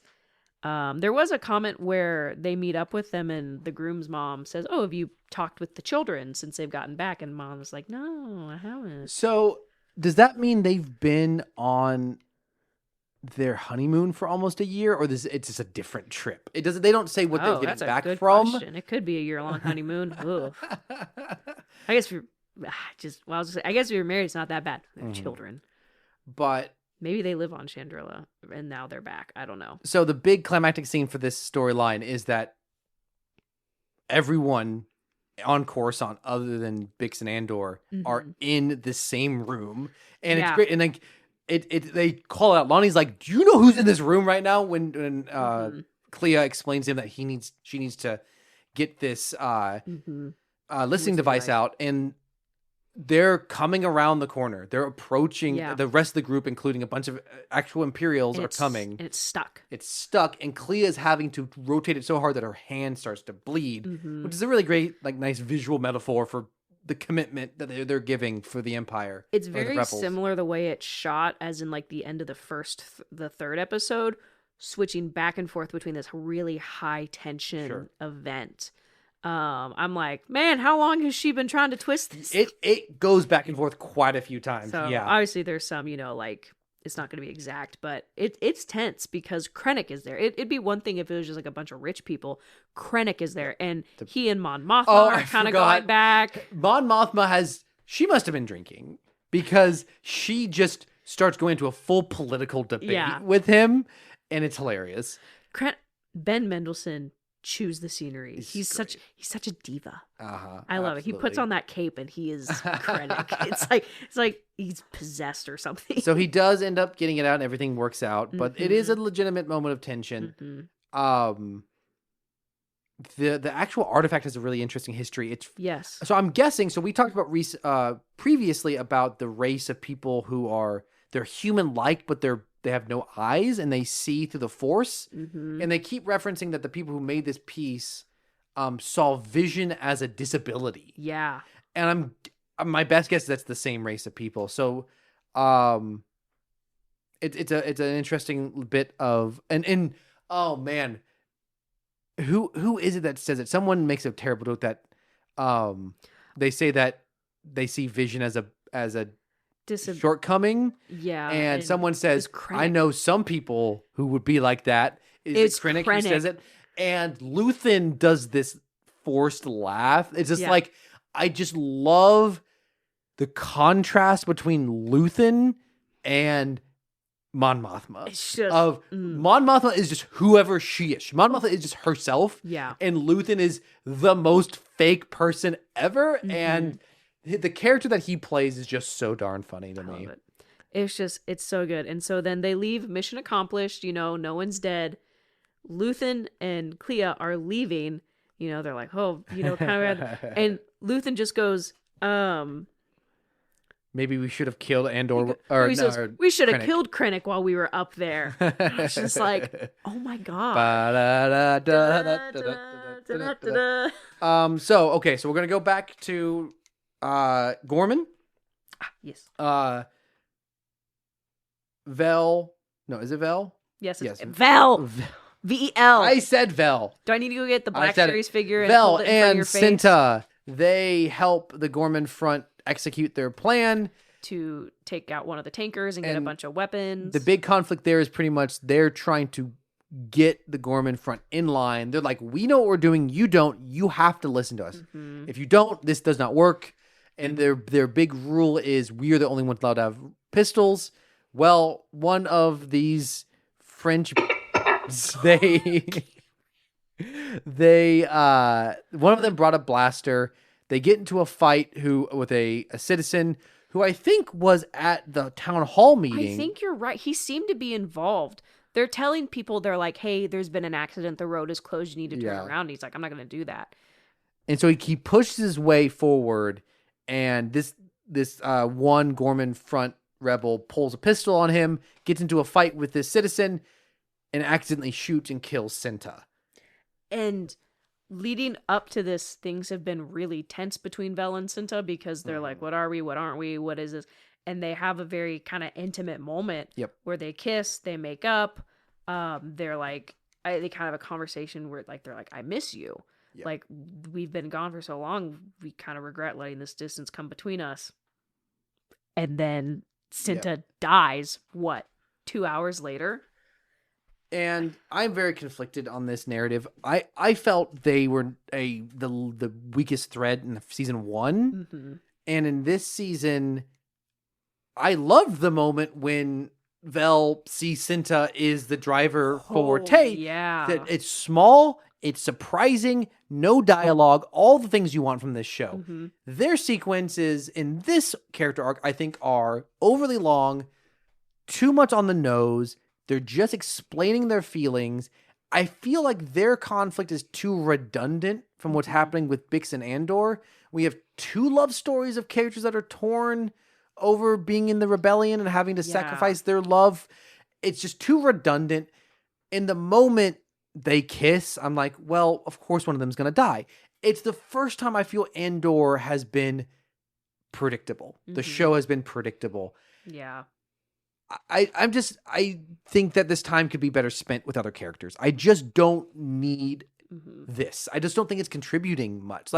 Because then it gives Vel this whole big monologue where she chews out the guy who killed her and says, you're going to use this. You're going to think about her every day. You can't forget about this. She was better than you in every way. I just don't care. I just don't think it contributes to our narrative. And the conversation I've had with people is that in the first season, Vel and Cinta felt so one-sided. Yeah. Like Vel being way more attached than Cinta. Cinta was like, we got a job to do. Mm-hmm. I will say, Cyril's play-by-play report back to Partagaz and Dieter, which was going on. They cleared out the Imperial security room, and he was going. He is live reporting on the scene back to Deidre and Partagaz about this. He's on the roof about this this raid, and you hear the blaster shot. He's like backed up against the wall. Shots fired. One shot. It was just so hammy. Yeah, and to wrap up Cyril's storyline, he is just seemingly overwhelmed to even be involved. It's kind of hard to fully interpret his reaction to He's caught between excited but also, oh, this is horrifying. But is it horrifying? There's maybe not a lot of exhilarating. I don't exactly know how to interpret. Shock? Where I think it's potentially because he was a security guard before. It's not like he had never seen action.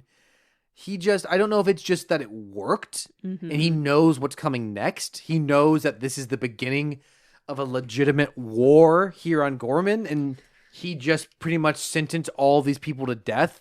Yeah. He is technically, quote, friends with them, at least from their perspective. And maybe he's just can't believe it worked. He can't believe he was involved. Yeah, could be that too. Because I think if the show wanted to represent any internal conflict on his side, we would have seen it come out in his time with Deidre, and it didn't. He seems when he's around Deidre, he seems fully committed to what he's doing. Lost in the sauce, I think. So I think he's just like, can't believe this is happening. Yeah, he's a very complicated character. I think he's getting the recognition he wanted all season 1. Sure, yeah, he seems to be very glory driven. He's with a high-ranking Imperial woman. He's helping the cause. He's going undercover.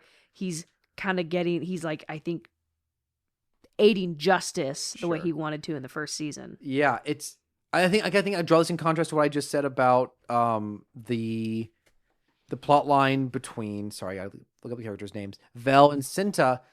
They're just explaining their emotions, and there's zero interpretation involved. With Cyril, you kind of have to fill in the blanks of what exactly is happening there, because it's a lot of his facial expression, it's a lot of his body movement to interpret what this character is actually going through. And I find that very compelling. It's really crazy. And also, he was 100% unlikable early on. 100%. There's no question. No one's gonna be like, oh, Cyril, that's a relatable guy. Yeah. Now, that was funny. He's like, actually, like, even though he is fully still working for the Empire, he's like, there's something that has shifted. He's not so desperate.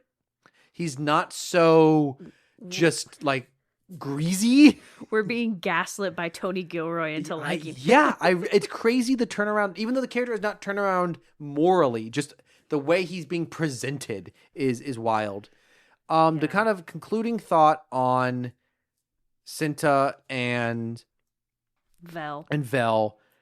The actual heist element is great. It is. It's very fun. It's very Mission Impossible-y, which I'm a big fan of Mission Impossible. But it just is strange to me. Like, it's not like you can't have two love stories. I felt like it really fell flat, especially like there's all this tension, the timeline, and then they're like, oh, Cinta's dead. And the guy who wasn't supposed to be there was like, oh, take her. And then I don't know. It's like it lost all its tension. Yeah. And I will say, something I did appreciate that was kind of revealed through Cinta's death was they had been very mean to the Gorman people. And the Gorman front, you're kind of thinking to yourself, these people are very inexperienced. They're very naive. They kind of seem to be playing at being rebels. You know, they're not really at this time. While obviously they do have hanging over them the previous massacre, which is scary and would no big deal. Which is nothing to scoff at. Yeah. Currently, they all seem to come from a place of privilege. They seem to be pretty wealthy. They're very well dressed. They're kind of like that's why I said they're very French. Not really in the trenches. Yeah. You know, they're going to cafes. Nothing like Ferrex. Not at all. It could be said that these people don't really know what they're getting into. Yeah. In contrast to that, when Cinta dies, they show an overwhelming amount of compassion, but also, they stay at it. Like, I can't think of the word that I'm trying to think of, but like they act. They decisiveness. They're very decisive. They don't panic. Like, I think they could have. These characters very much could have panicked and not know what to do and freaked out, and they were very loving to both Cinta as a dead body, but also they could have, like, if one of them had died, Vel would have been, get over it, move on. Yeah. This happens. She would have had no sympathy. They show a ton of sympathy to Vel. Yeah, they do. I like this a lot. I like that this kind of complicates. One redeeming characterization of the Frenchman. Yeah, sure.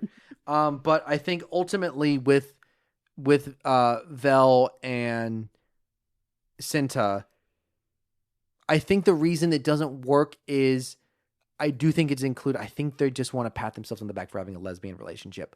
I have no problem with it. I don't care. It's fiction. It's people who are not me writing stories. I'm happy to see representation of different stories.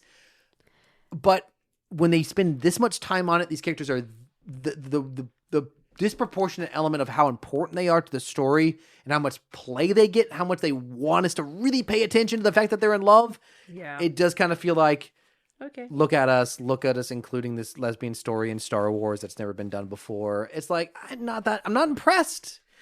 Like, Yeah. how many times can Disney say Like, this is the okay. first time we're having a gay love story in a thing before it's not impressive anymore. Like, we've seen this. This has been done. It's been done better. It's been done better in other things. Especially when the Bix Andor love story is much more compelling and has a much better payoff, which we'll talk about now, I guess. Yeah. So the final scene of this movie, of this I think kind of comes out of nowhere. The last interaction we had with Luthen and Andor was him saying, "You want my blood? Help me out with this." Yep. Luthen kind of tells him to leave. You kind of, in the midst of the whole plot at the party with our Coruscant politician characters and the whole heist on Gorman, you kind of forget about Andor and Bix and Luthen. It cuts to the scientist, Dr. Gorst, and he'd been mentioned in, I think, episode 4 or 5. Yep. The ISB was saying that they were so impressed with his work on Ferrix yeah, that they were taking him from the ISB and turning his like one-man thing into a team. They were going to make it. Yeah, that's They were going to right. make his torture methods of listening to the cries of an extinct race of children standard. Yep. And so he rolls up in an elevator to what looks like an office with a little box of cake. Yeah, he's clearly like they probably have like an Late at office night. party going on. He went down and got some cake and is coming back to his office, and Bix is waiting for him. It's And almost, the cake almost makes it so much more like humiliating in a way. I was kind of hoping Bix would like take the cake and be like, would "Thanks not for the do it. cake." I was kind of hoping for that little, just like Ugh, last little that's dig. some very Marvel style writing. I'm a sucker for just the little things like that, I think. So she's got a blaster and she corners him. It's a very small room and he recognizes her. Like, Yeah. and she forces him to sit down, straps him down in this chair. She puts the headphones on him and a muffle on his mouth. It's the torture chair. Yep. And he starts panicking a little bit. And you see her messing with all the buttons and you see lights turning on. The implication that she's turning it up as loud as possible. Yep. And she just leaves. She- You would expect her to like Yes. sit around and wait, but she just is gone. She And leaves. it actually cuts to black. So you kind of think that's going to be the end of the And episode. it's silent too. The yeah. tension builds up and you see him through the window, which is very much obviously an observation window. And he's writhing in this chair. He's strapped down. It's silent. We don't actually get to hear what's in the headphones, which is, we know what it is, Yep. but I think that's more, way more. it's just like, Yeah, oh, you want to leave it up to the audience to imagine what the noise is. Yeah. But it cuts to black, so you think the episode is over, but it actually is a shot of Bix walking out of the darkness into the light, which I'm guessing is kind of a visual metaphor for she is now exiting the darkness of what she was in, and this is going to be therapeutic enough. Which, to go broadly outside of the fiction we're dealing with here, get help if you've been through something therapy. severely traumatic. Don't take revenge. Revenge is not going to help. No. You need genuinely, you need Jesus. Jesus is the ultimate healing in this world. Yep. Nothing else can heal that. But also, practically, therapy is really good very thing to do. therapeutic by definition. But she also outright murders a man on her way out. She a encounters guard, a guard who says- tries to stop her, and she does not hesitate. Kills him. Which we saw in the trailer, but it's from behind, and she's got a hood on, so you Yeah. didn't know who it was. But that almost feels like it goes back to when she was getting onto casting for "You Killed Him" because he saw my face. Yeah. Oh, you're right. I was like, oh, Yeah. well, okay, Bix. And so she walks out. And you are thinking, this is her going renegade. This is her doing it herself. Yeah. But then Andor comes out of the shadows and joins her, which shows, okay, he's at least involved, and he sets off a detonator, and the whole office explodes. And I think the implication is Luthen set this up. I think you're Luthen right made it too, possible because they have immediately. no way of finding him. Because after the argument, there was a scene with Cassian and Bix. And so the way their apartment is, there's a light that Luthen will set to flash across the cityscape that they will see that there's a mission. And so the light started to flash and Cassian's like, well, I'm going to go. And Bix is like, I'm going with you no matter what. So I think you're correct. I really believe this was set up by Luthen. Luthen was just like, all right, fine. So I think as a result, Bix is going to be a lot better. They're going to be they're all in now. There's nothing. They're together, so they're all in with Luthen in this whole thing until Rogue One, where she probably dies. She is probably dead before the end of this show, almost certainly. I did make a comment. I support women's rights and wrongs. It's great. Bix. Like, the guy deserves it. They're at war.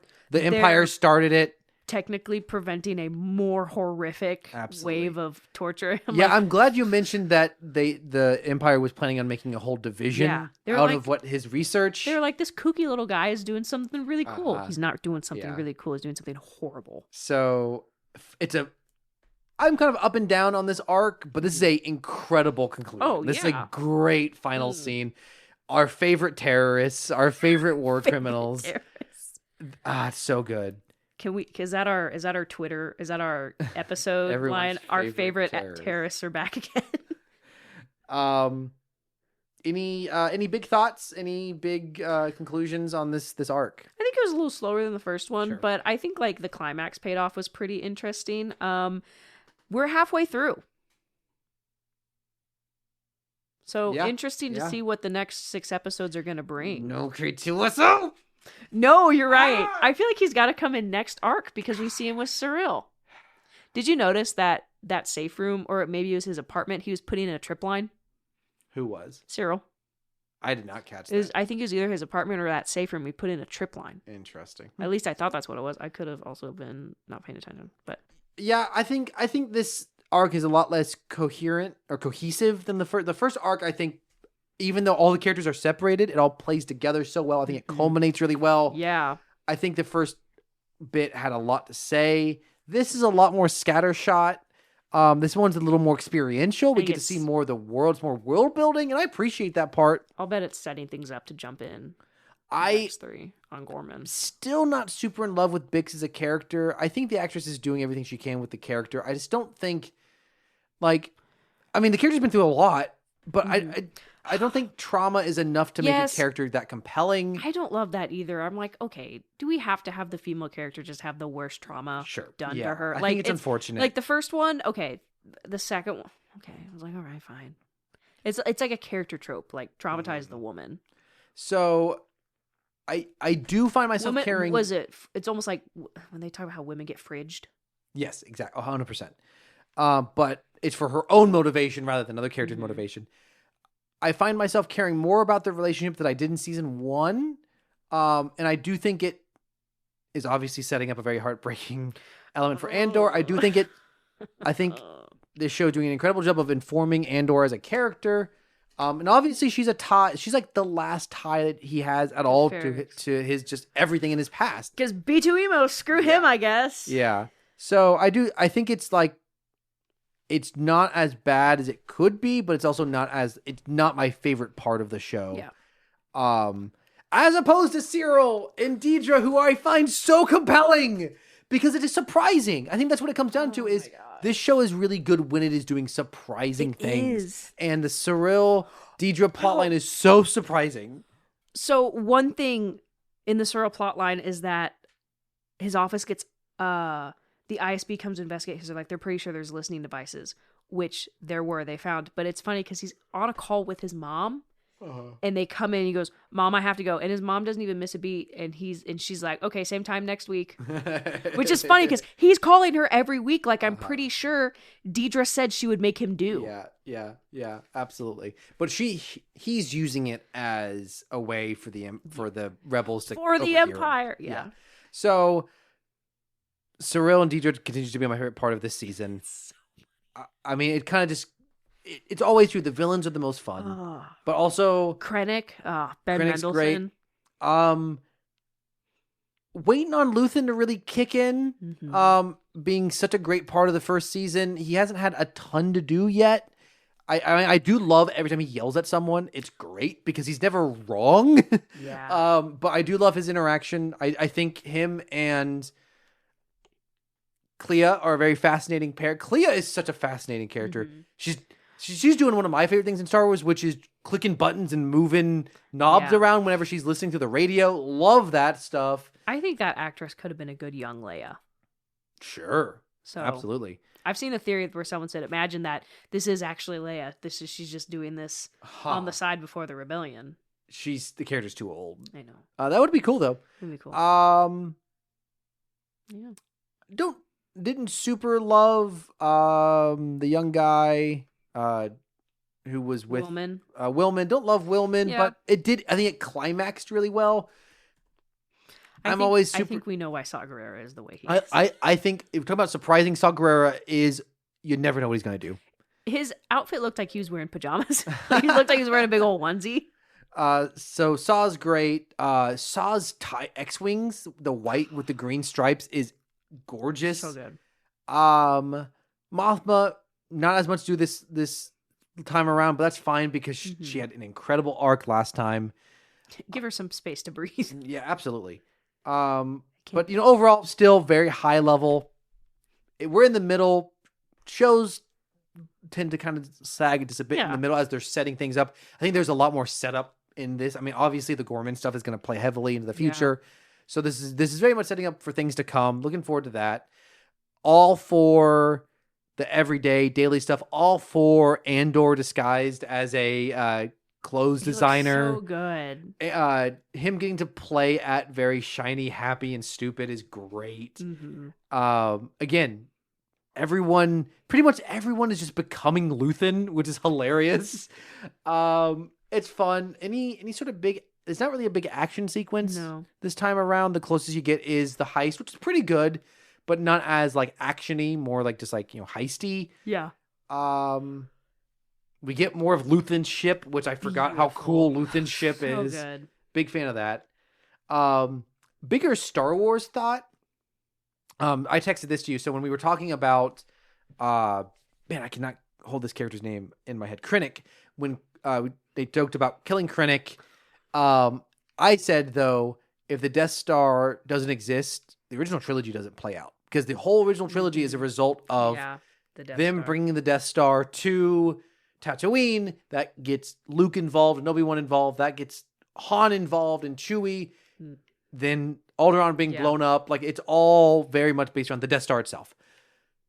That got me thinking about the main characters of the original trilogy.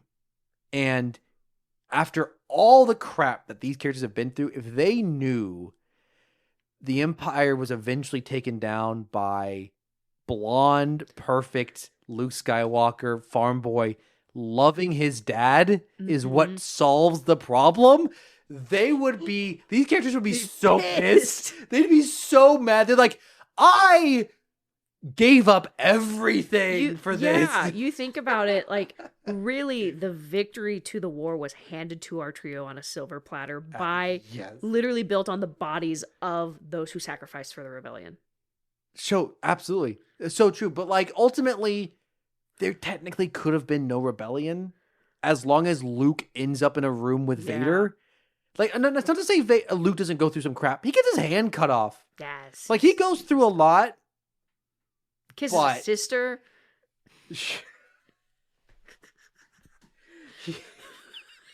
Get terrorized by a puppet. Like, it's rough. Yeah. He has to get inside a tauntaun. There's a clip from Light and Magic Season 2 about Yoda. I think I sent it to you. We need to watch Season 2 of Light and Magic. Yeah. Oh, yeah, absolutely. Anyway, sorry. Back to the topic. Oh, you talking about Frank I have Oz? one more line. Frank Oz staying in character. Yes, I look forward to talking about that. Oh, so good. But if these characters don't do what they do, they don't get the Death Star plans. That was all very necessary. See, their sacrifice is what gets Luke in the room to do what he does. But it is funny that these characters are all sacrificing everything. They have to put love on hold. But you know what that also is, though? To contradict that, Andor's like, I'm not giving up on Bix. And if you want me involved, and Luthen does soften. We're a package deal. So there is some element in here of love cannot be sacrificed. That is ultimately the point of Cinta and Vel's story. That is the point of Andor and Bix. And also, like, the moment of Luthen joking to Clea, we should have killed Krennic. They laugh, and neither of them are in character anymore. So they don't need to be like, we see them a lot of times of when they are in character, they're very smiley and happy. when they are themselves, they're very serious. So in that moment where it's just the two of them and they laugh together, it is showing that their relationships are really important. Yeah, they've got a camaraderie. They're not just boss and employee. And I mean, that was the first scene of the show of this season was Andor telling that Imperial officer who was or agent who was helping them steal the TIE fighter. It's moments like this that make the rebellion worth it. We have a very similar scene where he talks to the hotel employee about the massacre. It really shows that rebellions are made up of a million individual stories of people who were wrong. Rebellions are made of hope, built on hope. Yeah. Rogue One. Yeah, you have to inform that line because Andor is not totally cold. So No. I think there is a lot of love in here. But regardless, though, what these characters are giving up, if they knew, Luke just cured his daddy problems and I burned my life for a father I'll never have. how did the Emperor die? Because Vader threw him down a shaft because he was being mean to his son. Interesting. No, because can you imagine Luthen Calm down. oh my gosh. Luthen putting all Have the you work- been inhaling space Right gas? out? No. Luthen doing all the work to get the Death Star plans just to find out they built another one. Faster. No, you're upsetting me. They built a what? They what? Huh? Because And they don't even need plans to know. They did the same thing again, but made the hole bigger. do you know how mad he'd be? So good. It'd be so upsetting. Man, this is why Star Wars needs more comedy in it. We really need just one.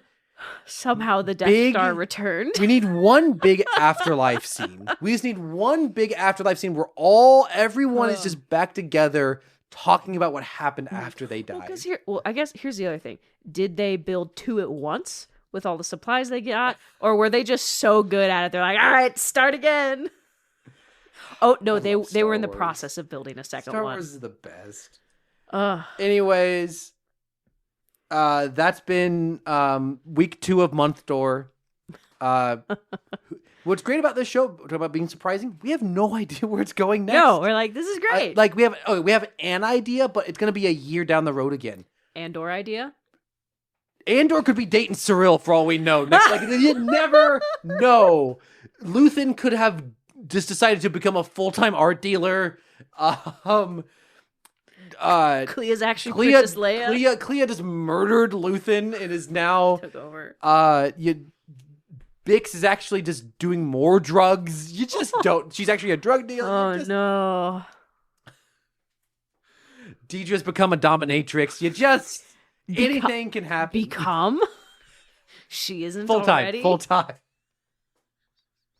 But like genuinely, what was the name of the guy that Lonnie was trying to kind of buddy up? He said, "You owe me lunch." He was a little fruity. Cameron. Him and He's a little. they ended the one gay relationship in the show. Him and Lonnie seem to be hitting it off. Though didn't Lonnie mention he's married? Then he's married with a daughter. He had a little girl in the first season. No, I mean, the next one is Krennic and Galen Erso. Because they're all buddies. Yeah. So, anyways, we gotta get off this topic. Meme minute, but it's longer than a meme I have minute. to let you know, I have like 18. I also have a lot. Not Oh my that gosh, many. oh but no! a lot for me. So let's get to it. I have to start this off. Okay. Should we do 2 at a time? Sure. Okay, well, first of all, this is the most important one. It is Wednesday, my dudes, and it's a picture of B2 Emo. That's great. It's appropriate because it's also Big Wednesday. Fan of that. I saw it. No, Cameron's gonna love this one. The next one is very angry. Godzilla. The world is a cruel and unjust place. There is no harmony in the universe. The only constant is suffering. Minutes later, OMG Mothra. All right, I've got a few. I've got 6 videos. This is crazy. Holy cow! Sorry, I had to show the Wednesday one because I was like, I can't wait. It is. It's Wednesday, my dudes. Wednesday. Send this to someone so they have to open their phone to look at 2005 Lego Anakin for absolutely no reason. I think I sent that to you a month ago. I guess I must have missed it. If you've never seen it, there was a short period where there was some animated Lego Star Wars stuff. For some reason, they decided to not make them look like actual Legos, but keep the shape of Legos, but try to give them more features. And it is horrifying. But they don't have a nose. It's the worst. It's the absolute worst. I saw a screen grab of Mon Mothma's first appearance in the Clone Wars, and it's a jump scare. Revenge of the Sith Lego build, Order 66. I almost sent that to you. And it is so funny. So it is a clone. Oh, I didn't even realize it keeps going. The first one is a clone shooting. It's blind. But who's the Jedi? I'm Ayla blanking on it. Secura. Ayla Secura, who famously they shot. They did not double tap or triple tap. They synced up. They just kept shooting her. And it's an electronic Lego, and there's a blue thing just hitting her over and over and over and over. Shots fired. And it eventually knocks her over. They also did one with Kiare Mundi. But I found that very funny. What else you got? Get a job. Nope, I'm playing in the pool. It's just a picture of Anguirus from Godzilla in the ocean. Nice. Very good. What else you got? Do you know Spanish? You don't have to know Spanish to have this one. So it's I don't know what meme template this is. It's in Spanish. It's just two people, and there's the Decepticon sigil on one person and the Autobot symbol on the other one. And it's the things that they've got that each one has. Okay. Like Nave, don't know what that means. Edgercito, which I'm guessing is Edgerzon, Energon, Portal, Spatial, Space Bridge, Base, Energon, Combiners, Armies, Communications. It's all in Spanish. Autobots, Base, optional. Cliff Jumper, dead. Required. Very good. Obligatorio. It's the fact that it's in Spanish and you can read it is just really funny to me. It's not well explained. Thanks for bringing that really difficult to explain via You're verbal welcome. communication. Earth, after some random dyslexic girl tries to wish for a unicorn for Christmas. You didn't have to sit. It's Unicron. What else you got? We talked about this earlier. The myth of consensual sex. I consent. I don't. I also don't. And it's a Jesus meme, but instead of the I don't, they put Darth Vader over it. Isn't there someone you forgot to ask? Which is this weird assumption. Darth Vader would never condone this. Darth Vader would never condone this. We will bash on Star Wars theory because that's a meme now. It's a We're meme. going to keep coming back to that. What else you got? Serial subplot. No, I have lunch with my mom and my girlfriend. It's going to be so awkward. Cassian subplot. And this is like a Gmod hallway with that like horrified SpongeBob of him being it's good. Okay. I love Transformers.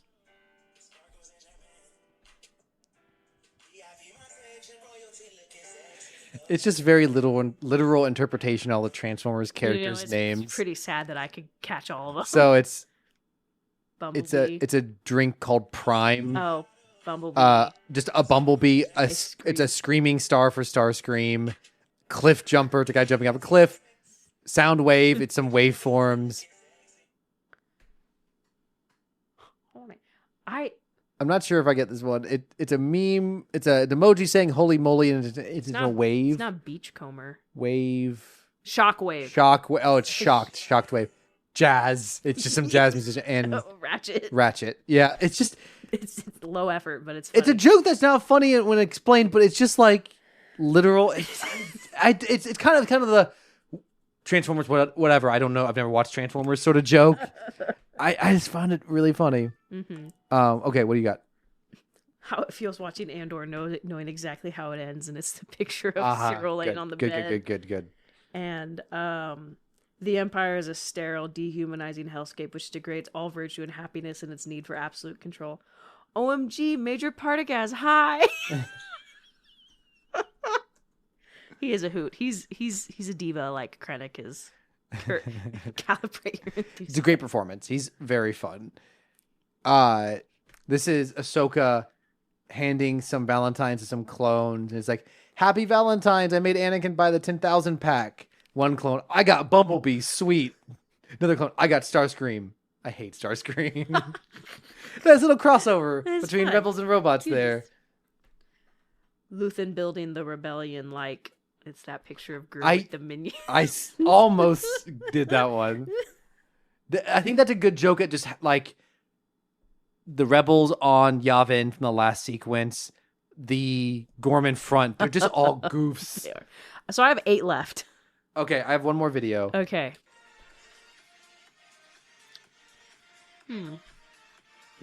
It's Oh. so you got like that. You got man, I'm totally blanking on these characters' names. Two of the main characters from the original Jurassic Park. Yeah. Man, I cannot remember these characters' names whatsoever. I was like Sam and Ellie. Sam Neill's the actor's name. Dr. Grant. Dr. Grant and Dr. Sattler. Dr. Grant and Dr. Sattler. I think, right? And whenever the first time they see the Brontosaurus, except for someone has taken the Brontosaurus and made it dance. And mo-capped it. And it's like, it's still at the same level of resolution as the original movie, which I really love. That's my last video. I've got a couple more images. Give me 2 of whatever you've got. Lonnie Jung every time he has to meet Luthen, and it's the same image of SpongeBob in that deep hallway.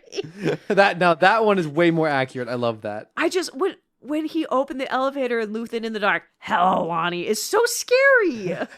Girl boss, gaslight, genocide. It's a picture of Daedra.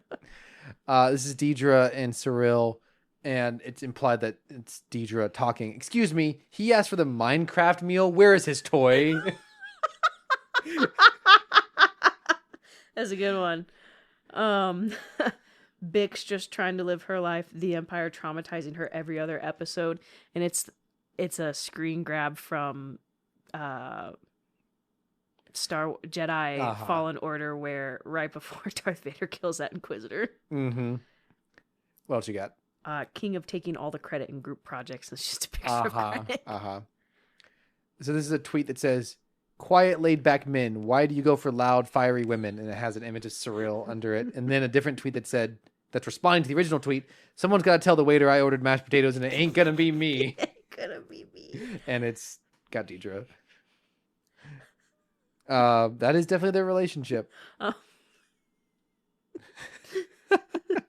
The neurodivergent power couple. Yes. Oh, yeah. I saw that. I meant to save that one. So good. 2 very different kinds of neurodivergent, but still, yes, absolutely. Oh, hold on. Sorry. Gotta recover from that last one. Yeah. Okay. Very famous clip. General Grievous in episode 3, Time to Abandon Ship. We finally see Daedra and Cyril together. Time to ship. Yep. The abandoned. So it's a bunch of different Godzillas, and it says average Godzilla fan, and it's like naming exactly what kind of Godzilla they are. And the normal person, all of them are Godzilla, except for the last one, 1998. For the Godzilla fan, it's 1998. For the normal person, it's the one with Ferris Bueller, because it starred. That's this podcast in a nutshell. I'm like, what about Toho Godzilla? Very Rachel. Cameron's eyes start to glaze over. What else you got? These are screen grabs from Rogue One. We've all done terrible things on behalf of the rebellion. I once spent the night tied up in the woods watching some play space, rock, paper, scissors. It's before they all leave Yavin 4 to go. Very good. I actually have 2 more. I lied. Show me one more. BBY4 Rave Champion. It's just a picture of it's just a picture of Mon Mothma from Rogue One. Yep. So this is obligatory, not a meme, but yesterday I sent this picture to Rachel already, but I decided I'll just go ahead and share it here because I think it's funny. I was watching the 1995 incredibly famous film. It's crazy I've never seen it before. Heat, with Robert De Niro and Al Pacino. Iconic actors. Committing time theft. Why do you keep accusing me of that? I was on my lunch break. You were sending me memes while you were working. What excuse you got? I'm allowed to be on my phone. Well, who said I'm not? Me. incredibly famous film from famous director Michael Mann. Incredibly iconic film. Out of absolutely nowhere, there's a scene of two characters talking in a car. It cuts to the exterior. They're driving a 70s Camaro that is yellow with black stripes. They're driving Bumblebee from a film from 1995. It's crazy. It's wild. The Transformers brain rot precedes us. You got more memes? I got one more. Show it to me. No words, just images. It's so you've got 3 different Disney princesses throwing themselves onto their bed, and then also Cyril. That's good. That's real good. I love it. I'm just quickly skimming to see if I have any more memes here that I overlooked. I don't believe so. I think that's it. I found one that's not really appropriate though. Okay. Off mic meme. You have to, if you join our Patreon, you'll get the inappropriate memes. Athena runs the Patreon. Good luck. Meme Minute After Dark. It's just us reading Reddit. Thank you, listeners, for listening. We really appreciate you for joining us for Month Door. We're only halfway through. We still got 2 more weeks. We'll be back next week for the next 3 episodes, 1 year from now in universe. In May 2026, we'll be back. Yeah. We're keeping it accurate. As always, thank you so much to Caleb Jacoby for writing our equivalent of Niamos, the intro and outro music. Oh, we got new music? No, it's like the equivalent. Like in our world, Niamos is the intro and outro music to our podcast. It's on the platinum for 4 years running with multiple remixes. Niamos is the equivalent of Everything Is Awesome to the Star Wars universe. Is the only song my that's gosh, allowed. you're actually right. Thank you, Rachel, for just for being yourself. Thanks for being beautiful, Rach. What is this? An episode of Smiling Friends? That was so Pim coded. Thank you to our editor Athena for not run. She was guilty of drinking on mic, but not of eating. Well, she was eating at some point, but she wasn't munching so loud. He's out. So thanks, I guess. Passed out. Thanks to Cameron for our Instagram, who ignores me when I send him stuff, and also on our Facebook. Let us know how you feel about all the various relationships going on in Andor. Who do you want to see hook up next? Who should turn off the lights next? Who's the next it couple? This is Cameron and Rachel signing off, saying that we do support the PORD. PORD, standing for Podcasting on Rhydonium Daily.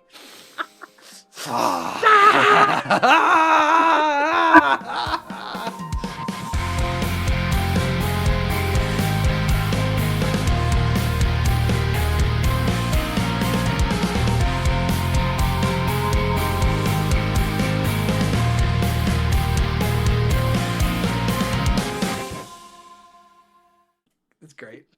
Just end it yelling. That's good. That's good. What was it? Oh, this is a dumping ground for unhinged and unhealed. Nice. This is Cameron. Oh gosh, I'm not gonna put this in, but this is Cameron and Rachel signing off, saying, "Turn off the lights." No. Oh, I'm not gonna. What could we do? I have one you also need to take out.